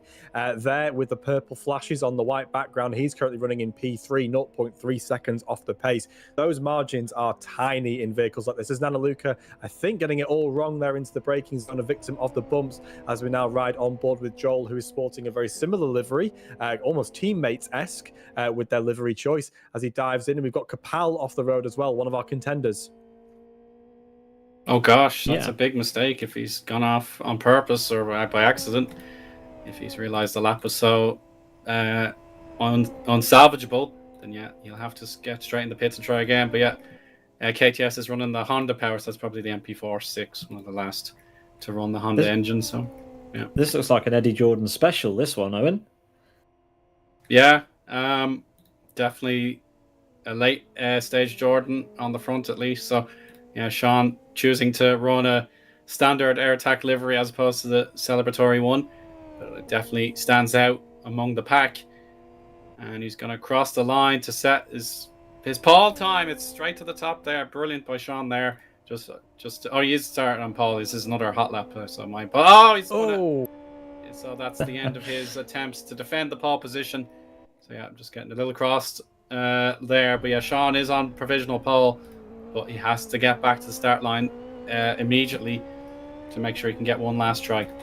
If he pushes, he does have the time to go again to try and extend that advantage. 0.23 seconds, the gap to Firestarter in P2. Yeah, and it is. Oh, and I was about to say it's Nanaluka in P3, but he leapfrogs Firestarter to P2. 0.06 seconds, less than the blink of an eye. The difference between the two of them. It's going to be close racing with Nanaluka again, finding himself fighting at the front of this very competitive field. We've got Tim DC. I don't know if Tim's going to have enough time to get that lap in there with a JPS livery. I may have spoken too soon about the Marlboro livery because I'm definitely a sucker for the JPS livery. Yeah, well, he's just in Twitch chat saying I've no time tonight to race, but now it seems like he has a chance to at least set a hot lap, even if he can't actually participate in the race itself. So we'll double check with Tim if he's got a last second change of heart and he wants to actually perform in the 20 lap race. So good luck, Tim. Get your lap in after he was absolutely brilliant to watch on RTF4 at the beginning of this week. So yeah, it's great to see Tim back in competitive action. Yeah, he's not going to get a time on the board because it's there's not enough seconds left, but he may be able to start at the back. And yeah, hopefully he does. That'd be nice. But it is Nanaluka up to start finish, and he's done it. Oh, wow, fantastic. big margin. He has built his confidence over the last couple of laps. He's just got faster and faster. Now, can Sean respond and retake that position? 0.27 seconds he has to find as he now heads onto the very long back straight. He's going to chop as much of this back straight as he can there, straightening off that slight left-hand kink as he now heads uphill into the braking zone. He's going to have to pick this and get it just right over the hill, that false summit there as he heads now into the braking zone, picks his spot. Coming up now, and he pitches it in. Will he get a great run through here? He's slightly wide of the apex, but I don't think that's compromised his momentum as he now pushes down towards the start-finish straight. We have that left-hand rise over the hill. Where does Sean finish? He crosses the line. It is an improvement, but 0.09 seconds, the gap between the two. This is going to be so great to call, gents, because that is no margin at all. No, that's absolutely brilliant from the drivers there. Nanaluka comes around and he improves again. My word. Well. Way to set the marker. Indeed, and the winner's livery. Let's see if he can actually convert that into a win. He didn't quite get it in race one. Carl's got him on the final corner, but in equal machinery in this race, Nanaluka has a 2/10 advantage going into the race. What a brilliant way to finish the qualifying session with them two, changing position left and right. It's 17th for Carl's at the moment. Not ideal, but we'll see if he can improve on. I think he's on his final lap, unless qualifying is already over for him. Actually, I think he will get the chance to finish the lap. Let's see if he can improve. Yeah, Carl's potentially being the victim of traffic throughout his laps. It's not comparative to his skill set, his current lap time. He needs to try and move up the grid at least a couple of spots, potentially inside the top 10 to get a shot at the championship. And it's no improvement, I believe. It's still P17 for Carl's, not gelling with this car the way that he did in the first round. And that closes out our qualifying. It does indeed. Let's go through those results. Nanaluka in 1 minute 12 takes your pole position for race number 2 this evening, with Sean just off the mark on the front row, though, for him. Firestarter and Crash will share row 2, with Magic, Jay, T-Cart, Joel, Rain, and Martin Kapal rounding out your top 10, with 9 drivers in the second column: Skyafer, Ivanov, Barusu, Rafa, GM, Mar, Joe Russ, Carls, KTS, and Juan Win are your 19 starters for race 2. Just about within 110%, not quite within 107, but everybody should be allowed to start this race as we go for 20 laps in around about 5 minutes time. There's a slightly different complexion to this race, fewer chicanes to make mistakes at, the fewer places where the drivers are going to potentially make mistakes, but it does extend that back straight, Owen, and we'll get drivers slipstreaming left and right down into the final corner. Yeah, that we certainly will, but another point is door-to-door contact on our GTI cars was acceptable to a certain degree. Like, you could withstand a bit of a swing at your chassis, but in these cars, if you make contact, then it's very plausible that one of you at very least will be ending your race with a spin, and you have to recover it if you can. So that's something that the drivers have to consider, is if you're going to make an overtake attempt, then you have to be very confident that you can complete it, or else there will be danger ahead. Well, indeed, we're going to have plenty of action down into that final corner, I'm sure. On the first lap especially, as I mentioned, the drivers will need to warm those tyres up, and with the overspeed they're guaranteed to have into that final corner and the bumps that are there in the braking zone, we could see some incidents. But hopefully everybody gets around cleanly, and we have another fantastic race, Kieran, like we saw in race 1, where the drivers have lots and lots of fights and tasty battles. Yeah, I think we're going to be in for a treat as we run through the next 20 laps. So just to build on what you guys were saying there, it's basically going to be one very expensive game of chicken as they head into turn 6. Who dares brake later?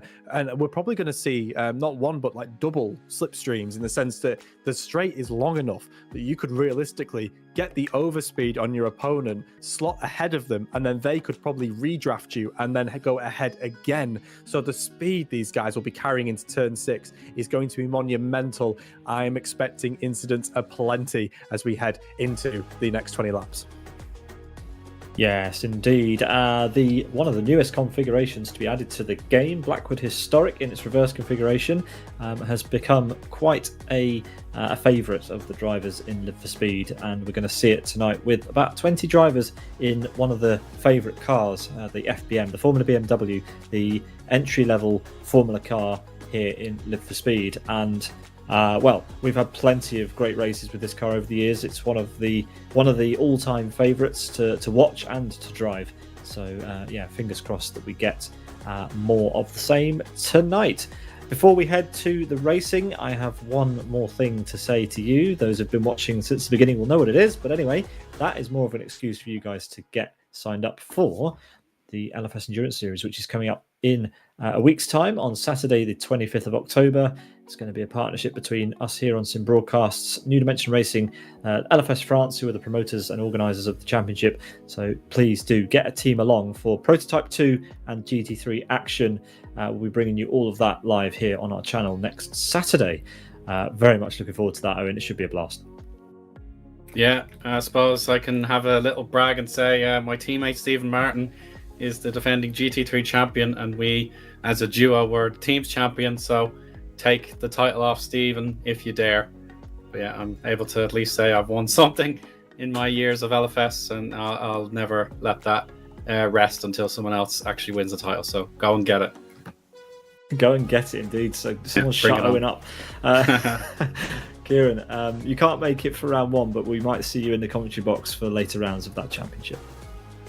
Yeah, I'll certainly be tuning in from where I am in the world to the Sim Broadcast Live to definitely give it a watch. But from what I've heard from the community and prominent members of it, it's going to be a great evening of racing for both the competitors and the spectators watching along. So echoing your thoughts there, Pete, get yourselves signed up, get a team involved, because it's a great community and it's a great series of racing and just what we need for these cold winter months. Indeed. Right, we have a grid. We are racing. Owen, take us away for the FBM race. So So yeah, just a little bit of extra warning for our drivers in these FBMs. Just take it easy into the first corner. Be careful of lag, for example, as of course several drivers are across the world here. So here come the lights. Who can get the best getaway? Oh, Nala Lucas stalled it a bit, and Sean Lee and Firestarter make it a 1-2 for the hosts, with Crash now able to participate in a qualifying session now up to P3. So a horrible start for our pole sitter, who's now down in 9th position, potentially 10th, as Rain has his inside line. Oh, and Joel has made contact, and Kapal spins as well. That's going to cause some chaos at the back. And poor old Joel didn't get one racing lap in at all. No, that's a shame.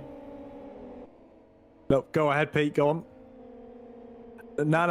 Nana Luca being absolutely swallowed whole there, and he finds himself in the jungle fighting for survival. He is going to have a lot of work to do if he wants to try and win this race. What happened there, we'll have to look back and try and understand what went on, but just had no pace off the line, and then no further response from there as well. Continue just to plummet and fall as we have Tim DC running in P8. I think he started back in P17. Yeah. That's exceptional stuff now.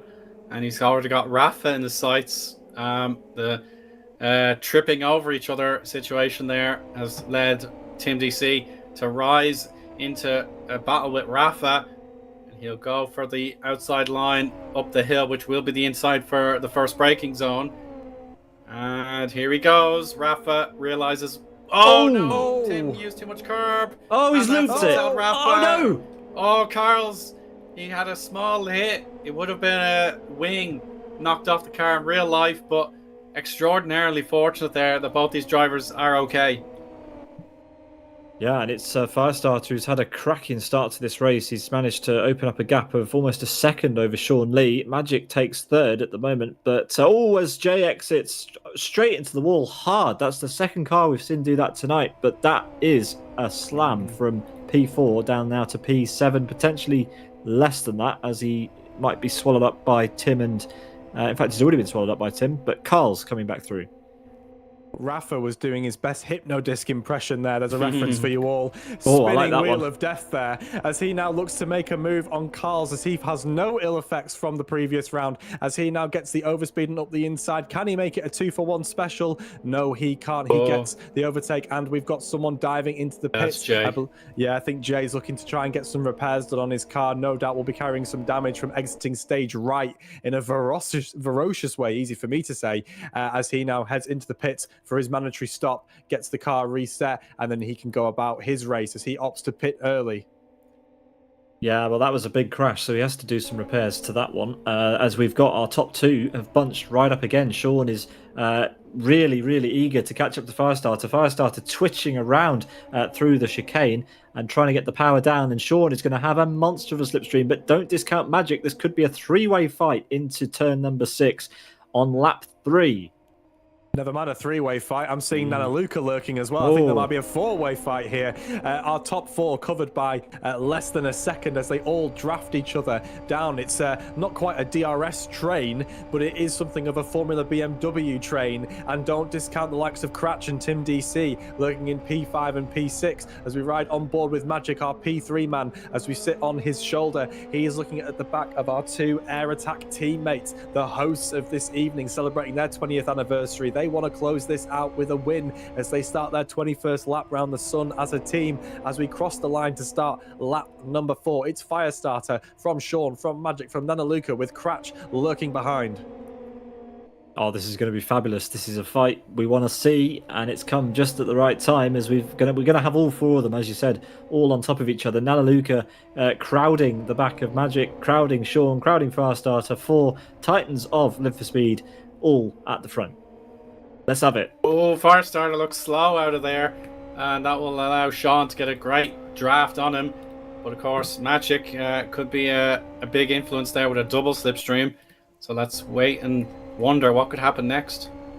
got Magic rocking a Vodafone livery there. He's dialing up a move potentially here as he looks for the overspeed, but never mind that. We've got Nanaluka stepping into the chat around the outside and sweeps across the front of Magic. Now, this is what I was saying before. Magic now getting the overspeed and the draft as he now shows his nose, puts it up the inside. Fire, I think Sean's going defensive there, looking to try and make the block. That stops Magic making a lunge as he now pushes Nanaluka out of the way. Nanaluka up to P3, and he's not stopping there. He is all over the rear quarter of Sean as he now gets the overspeed and up the inside over the crest and across to start lap number 5. Nanaluka finds himself in P2. That's 2 moves into 1. Oh, It's a Firestarter loops it. Firestarter. At least he's avoided the rear tires going in the gravel, but he has to be very, very careful about how he rejoins the track, because there will be some cars who want to pitch up the circuit. There's an example with Carl's. He's able to restart in 8th, but now Nanaluka ended the previous lap in 3rd, and now he's back on top. So what a fabulous comeback here from Nanaluka. But Sean Lee won't be happy if he ends up losing the second round of the 20th anniversary event as well. No, absolutely not. Nanaluka will be absolutely determined to win this one, though. He needs a win. Had the first one stolen away from him, but Sean is not in the slipstream, and this could be game over for Sean. Who else can compete with Nanaluka? We're 5 laps in, and Nanaluka finds himself back on top. Oh, as Sean gets plenty of rear slip into the final corner. That's a great run. This could be a return.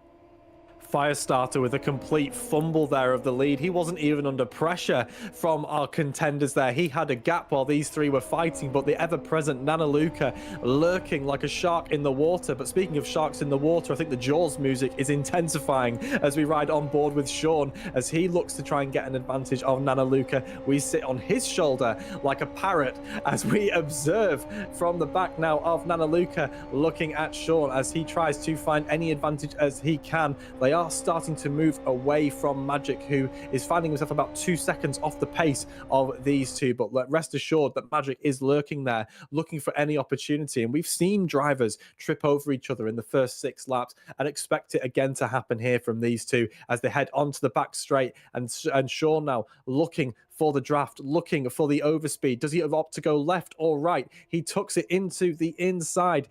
There, Nanaluka not even throwing a single defensive shape, not pushing him left or right. He's simply going to hold his line, take the optimum line into this corner, and Sean under brakes. He's locking a rear. We can see leaving a trail of 11s through there. There's contact, but they now head onto the start-finish straight, Owen.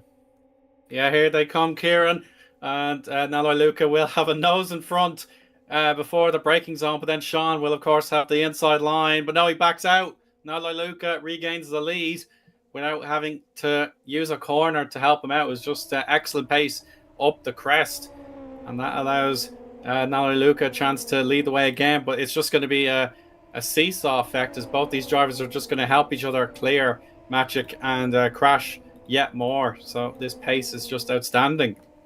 It's 4:30 in the morning for Sean, and he's absolutely on it. Brilliant stuff. I can't imagine doing that myself, but he's back in the slipstream, Kieran. Here we go. Oh, in fact, yeah, almost off the track as Nanaluka goes defensive. Absolutely no excuses given here. It might be 4:30 in the morning, but he is awake, alert, and fighting. And he is sitting in the draft of Nanaluka. It doesn't matter if it's early. He's going early in terms of sweeping around the outside. And that is a rude awakening for Nanaluka as he finds himself jostling for position. They've switched roles. They're both opting for slightly different lines as Sean looks for the up and under, but doesn't quite get the overspeed. Nanaluka doing really well to carry the pace through the final corner, but now again we find Sean sitting in the draft. Can he get the overspeed and maybe have a lunge into turn 1? Probably not this time. He probably wants to sit there, get as close as he possibly can to the rear of Nanaluka, and then look for an opportunity again into that heavy braking zone at turn 6. Fabulous action from these 2. Take it away. Yeah. Still inseparable stuff here, or inseparable. Oh, look at that on the onboard shot. Seeing how quickly they enter that first apex before they have to really slow it down. And Nanaluka leaves the door half ajar there, and that's Sean able to dive in, but he'll have to use the slipstream. There's no gimmies here in AirAttack action. And Sean, he's actually not done as well as I had imagined. He's actually a bit equal on speed. I thought he would have had more speed. But yeah, this could be Nalaluka's advantage on the back straight. Sean races for AirAttack Racing. He threw a bit of a heat seeker there up the inside, but didn't connect, as he now looks to again show his nose up the inside. It's really interesting watching Nanaluka's line through there. He runs it wide as he possibly can, but Sean has a great run on him, and he's trying to force the inside line. There is absolutely no space there whatsoever, as again he looks for the outside, opts to cut back in, as it's one line in, one line out through that first downhill complex chicane. As they now head in, these two are so evenly matched. This is all about who is going to crack. And speaking of crack, Nanaluka has made a mistake. He has run wide onto the grass, which has allowed him to throw a defensive line through here. Again, it's not too bad. Sean is getting it all crossed up. He's hung on to it though as he heads now onto this. He hasn't lost too much time, luckily, as he now has that gap nice and controlled onto the back straight. He will get the overspeed. It's just whether he opts for left or right. He's tried both options. Which way will he go? I don't know if he's close enough. It's close, but I don't think he's got the full potential of the slipstream, and that is good news for Nanaluka. Terrible news for Sean. He's going to have to do another something special into the final corner. We saw him do it a few laps ago. But yeah, it's an awkward line in. He's almost like said he's going to try and make a move on Nanaluka from too far back. And well, is that it? Can he close up again? He's not got any slipstream again. I've just glanced at the lap counter. We're not even halfway through. We've just started lap 10. I feel like we've had so much action's happened already. We've got cars in front as well, running a slightly different pit strategy. Oh, it's a great turn one. It's really quick. It's really, really quick. Whoa. And that was even better. He's right on the rear bumper, but he's got the dirty air, boys. Such an enormous challenge here to try and get past Nanaluka.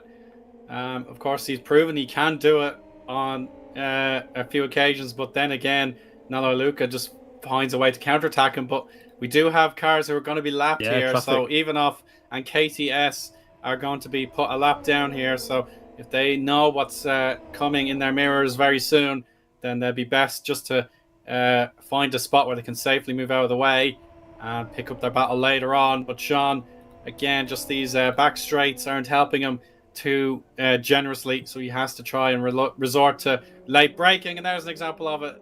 He won't take the ideal apex, but neither does Nanaluka. See, this is the tricky thing about what's happening right now. KTS and Ivanov are having their own battle for P13 and 14 for looking for bragging rights at the lower end of the timing table.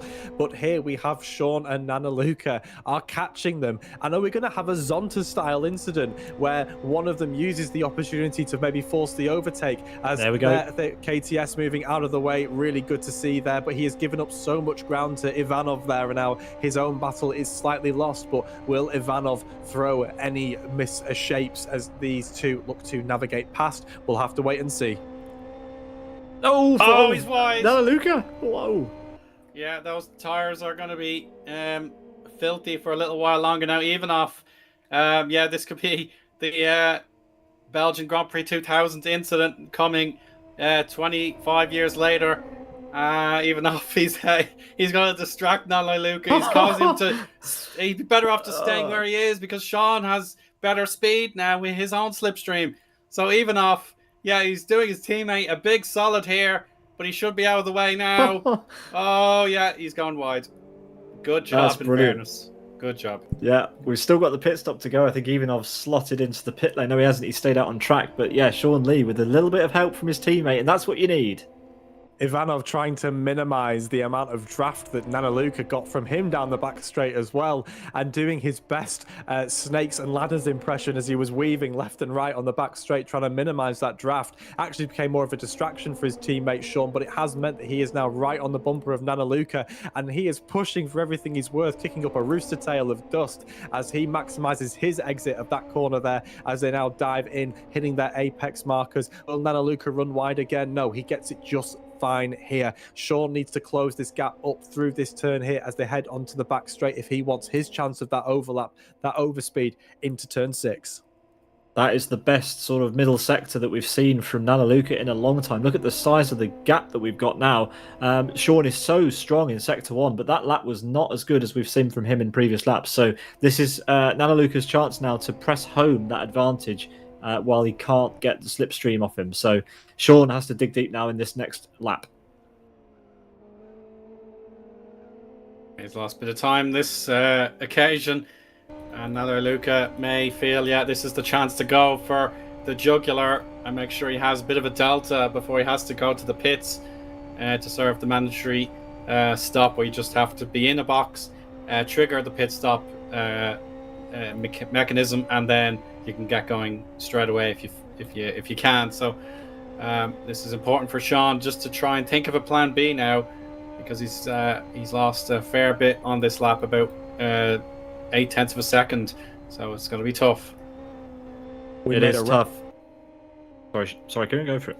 No, I was just going to say there, we've made a reference to rallycross racing earlier in the broadcast, and the pit stop is very much like a joker lap, in the sense that if you're in the lead of the group, you want to take that as late as possible so you don't get slowed down by any merging traffic. So expect Nanaluka and Sean to run as late as possible with their mandatory pit stop. But I'm just wondering if we can see who the other stoppers are in the race right now and who could be a contender here, as the gap is over 6 seconds to third place Magic, who in turn is 3 and a bit seconds ahead of Cratch in P4. Firestarter bringing up the top 5. Our previous race contender Carls is currently sitting in P6 as well, as he continues to try and recover from the first couple laps incidents that he had. And we've got Rain running in P7 as well. Our grid fairly spaced out as we now ride on board with Tim DC and T-Cart running in P9 as well. We probably could see some people looking to throw maybe some sort of strategy in play. I'm not really too sure. As we mentioned him, Carl's getting all crossed up there, I think, in the exit of turn 6, and Rain inherits P6 from him there now. Yeah, Tim DC might have a run here as well if Carl's hasn't got up to speed. I think he has. Tim in P8 trying to get back into this race after that incident early on. But yeah, not quite enough momentum to close up to the back of Carl's. However, Sean is twisting the dial again. This is a remarkable Sean. In the face of adversity, Nanaluka throwing everything at it. Sean able to find yet more pace somewhere. Oh, that's brave. Oh, look that at the brakes. Amazing brakes from Sean. Sean uses mouse, by the way, everyone, ladies and gentlemen. Nanaluka is using a wheel, presumably with pedals. Sean is using a mouse to slow this car down, and he must have that setup so well dialed in. He's closed that gap down to nothing. Another heat seeker from Sean there, showing his nose and really upsetting Nanaluka, and the target is locked. Can he make a lunge? He shows his nose again, but Nanaluka refusing to crack, as we have Magic and Cratch in the pits from P3 and P4. But do not cut away. Look away if you dare, as we have Sean and Nanaluka fighting for this lead. Both are so evenly matched, but Sean is running wide there. He's compromised his exit as he's pushed too hard to try and maintain that gap. Lost a little bit of time, but nothing too bad there, as again we have another AirAttack contender there running ahead of Nanaluka. Are we going to see more interference ran from the AirAttack teammate? No, he pushes wide there, doing his best to get out of the way. But again, Nanaluka and Sean are fighting, and there is less than a second covering P1 and P2. Which way will it go? Well, it's anyone's guess at the moment. Nanaluka seems to have the measure of Sean yet again, but was it a mistake, or did Sean just find something in the tank that wasn't there before? Let's find out. Nanaluka has one hand on this win, but Sean is desperate, isn't he? Yeah, let's have a look at Rain this time on the defensive against Carls, and Carl's using that technique from before, where he just has so much speed that he can already make the pass, and he will be clear as day, and Rain will have to think of something else. But just ahead of those guys, Magic and Crash have pitted, so they had a lot of time in hand. But the job on hand for Carls is to just try and push on as best he can and see what he can salvage from this race.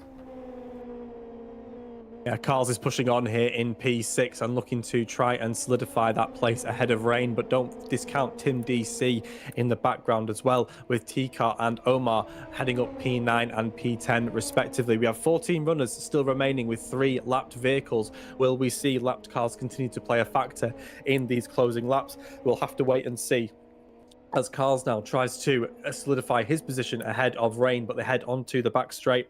And Rain is probably close enough here that he can probably get the overspeed, but he's opting to stay out from the outside there. You want to slot back in there, Rain. Try and get that slipstream as much as you can, although he might just be a touch too far. But here we have Sean pushing for as much as he can to close that gap to Nanaluka, who has extended it to over a second. This is the first time this race that we have crossed that threshold. These two have been welded together. They've traded that spot, and now Nanaluka looks to apply the pressure, turn the screws, as he now sets consistently quick lap times as he did in qualifying. Let's not forget that in qualifying, Nanaluka improved his lap times over 4 laps again, and he's doing it here. Yeah, getting closer to the end. The gap is about 1.1 seconds between these two. It's staying very stable as their split times are almost inseparable. But someone has to think about the pits before it's too late. So I think Sean likes to go very deep into the race before he has to do that mandatory stop. But yeah, it is a 2-horse race as things stand. Yeah, the field spread a bit, but fortunately, the close battles remain up and down the field. And well, what another spectacle we've got! As Tim DC is closed up to Rain again. He really has, and he's looking to make a move here. I was just going to say that with the pace of these vehicles, a small mistake can have very, very big consequences. Ooh. As Tim DC throws it up the inside, and they just about avoids some lapped traffic as Rain opts to take this optimal time to pit. I think that's a really good strategy call from Rain there, as he got the overtake and didn't choose to fight it, didn't choose to set himself slowed down. He thought, right, I'm going to throw it into the pits now, get my pit stop out of the way, and let's see where I slot out in the pack. I think it was Ivanov that they all avoided going into the final corner. Tim, fortunately, managed to get ahead. Benefited from the slipstream, managed to get ahead, and then doesn't have to fight with Rain, who's just gone into the pits. But a number of drivers still need to give us a pit stop. Our 3 race leaders, of course, down to Firestarter. Carl's also owing us a stop with the 3 laps that we have remaining here, as now Luca makes it 2 laps to go. So he has to pit on this lap. So too does Sean. Fastest lap, Nanaluka, 1 minute 12.44. That is absolutely remarkable stuff. Certainly could have been close to our official pole time that would have been completed there earlier in the session. There we go, pit stop as well for Firestarter. So he's even further behind, but he should be able to pick a box and get going. Yeah, Nanaluka here has checked out, as I believe it said Cratch, Magic, and Firestarter have pitted. Yeah. Realistically, I don't think they have the gap to make up and the pace to make up a gap to Sean and Nanaluka. Realistically, it is going to be those two, as again, Ivanov finds himself in front of the lead battle, but Nanaluka opts to take as much draft as he possibly can, as now Sean needs to just try and find anything he can. I think it's going to have to be a little bit of a mistake or potentially some misfortune on the part of Nanaluka, who opts to pit on this lap, and Sean has also followed him in. Both of our leaders are in the pits now. Who can optimize their pit stop?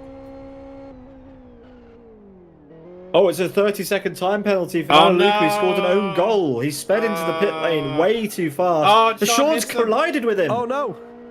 What is going on? 19 laps of excellence has become a bit of a farce. That's the end of the race. Nanaluka, you had so much time to just chill out and get a decent pit entry, and he's sped into the pits. He's listening to the stream, guys. He's heard us talking about him. Oh dear. It's game over for Nanaluka. Sean, if he just navigates this final lap, has done it. Nana Luca has not scored an own goal. It's an own hat trick there, and he's been red carded. Absolute crushing there for Nana Luca. He has been the pace man throughout this evening across our variety of vehicles. He's been the contender, but he is unfortunately finds himself this evening as the bridesmaid and never the bride. And this time it's through his own fault, pushing for margin he didn't need. But now Sean, who has been there throughout this race, finds himself in P2 and looking down the barrel of a victory on the 20th anniversary for the team that he loves so much. AirAttack will have one of their own, likely on the grid on the top. Can't decide who should cross the line first, but it will be our official race winner, Sean Lee, and that will be a slightly hollow victory as he felt he could have won it on the road. But Sean Lee, congratulations as he's booted into the evening sky. That's a wake-up call for him. I'm sure the bed will be calling his name very soon, but he can at least toast in the glory of a win for AirAttack on the 20th anniversary of the team's foundation. So well done, Sean. Going to be a late night in Singapore, as I'm sure Sean will be going out to celebrate that victory. The party never stops. We roll on into tomorrow over there in Singapore. Great work, Sean. Yeah, as we wait for the drivers to finish, Nana Luca, well, he must feel hard done by, but it was his own fault in the end. And on this second occasion, he fought very, very hard in race one, narrowly missed out on the final lap with Carl's in the slightly overpowered XRG, pipping him on the line. And then, unfortunately, Nana Luca doesn't even score a top 5. It's going to be 7th place after everyone has finished. That is just slightly unlucky for him there in the end. But the big winner tonight is the racing. What fantastic action we had at Blackwood GP and Blackwood Historic Reversed. These are just combinations that keep on giving. They do, certainly. And that's a prime example of it. I hope everyone in our chats across Twitch and YouTube have taken the greatness on board. So, yeah, Nana Luca, so unlucky to not be a winner in either race, given his quality of performance. But yeah, it's just those tiny things that make all the difference. And Magic P2 and Crash P3, so they kept themselves under the radar somewhat, but they get themselves podium positions. And great stuff as well. A lot of drivers didn't make the finish either, but at least they gave it a fair go. And I'm very impressed by them. And Carl's got disqualified, so he couldn't claim his result either. He never actually took to the pits. He forgot to take a pit stop. Oh dear, that's not very good, is it? So Carl's wins. So he won a race and he's disqualified. Yeah, DNF'd from DSQ from race 2. Yeah. So yes, just to summarise then, Sean does it for the AirAttack team. Technically, he does it for the Air Support team, which, if you didn't know, is this sort of junior division of the AirAttack team. Sean is a member of AirAttack, but just sporting that tag, I think, for a bit of variety. Magic takes P2. Cratch in P3 in the end. Bit of an anonymous P3, that, it has to be said. Didn't see much of him, just kept his nose above water. Managed to beat Firestarter in the end as well, so good effort for him. Firestarter best of the rest in P4 with Tim DC not doing much practice, not even managing a qualifying lap and managing to get round in P5, so that's pretty good. T-Cart there in P6, and Nana Luca, who it should have been, he should have won it, but he threw it in the bin in the pit lane entry. Sped in the pit lane, 30-second time penalty, P7 for him in race 2. Gutted. Rain, AA Rain, AirAttack Rain in P8 with J and GM Ma in P10. Then you've got Joe Russ and Ivanov, your final 2 classified finishers. Carl's disqualified down there in P19, but KTS, Rafa, Skyfair, Juanwin, Martin Cabal and Joel, your DNFs for race number 2. Which means that there's only one real thing left to say, and that is congratulations again to the AirAttack team for 20 years in Live for Speed. It is quite a remarkable milestone, and we wish them many years more enjoyment and success in Live for Speed. Yes, absolutely. A great achievement to be running for so long. You can certainly think R Factor 1 was probably just being launched by the time these guys were established. So that goes to show how long they've been going. Absolutely. Kieran, I'm sure you'll agree that was a fabulous night of racing and somewhat more conventional than you've seen so far in Live for Speed. How do you rate that? Oh, is he there? I think we may have lost Kieran. Well, that would be a shame. We'll give him a minute to come back if he's still around. But yes, well, I certainly enjoyed myself, and I hope you did too. Owen. Oh, by all means, yeah, I had a fabulous time. And yeah, definitely the thrill of seeing LFS at its raw form with Blackwood and GTIs. That was great stuff. And then the FBM delivered on its potential with a absolutely barnstorming contest for the win. But just Nello Luca made one mistake all day long, and that was to break the speed limit in the pits, and that proved extremely costly. Indeed, I think Kieran's back now. Kieran, any thoughts on this racing? My apologies. Thank goodness the microphone issues happened at the end of the broadcast, not during it. Yeah, great racing. Really, really good stuff. It's great to see the real strong members of the community here racing in spec series, essentially, because you really get to see the cream rise to the top. But no, thank you to everyone that's obviously raced this evening. It was great to watch. Great to be part of the significant milestone for the AirAttack team. And yeah, we'll see you in 2030 for the 25-year anniversary, I'm sure. Yeah, why not? Yeah, why not? I'll see you there. Oh dear. Well, anyway, that concludes the evening of racing here on Live for Speed for the AirAttack 20-year anniversary. Please join us again next weekend for the 25th of October, the 2 hours of Rockingham with the Prototype 2 and the GT3 cars as part of the LFS Endurance Series.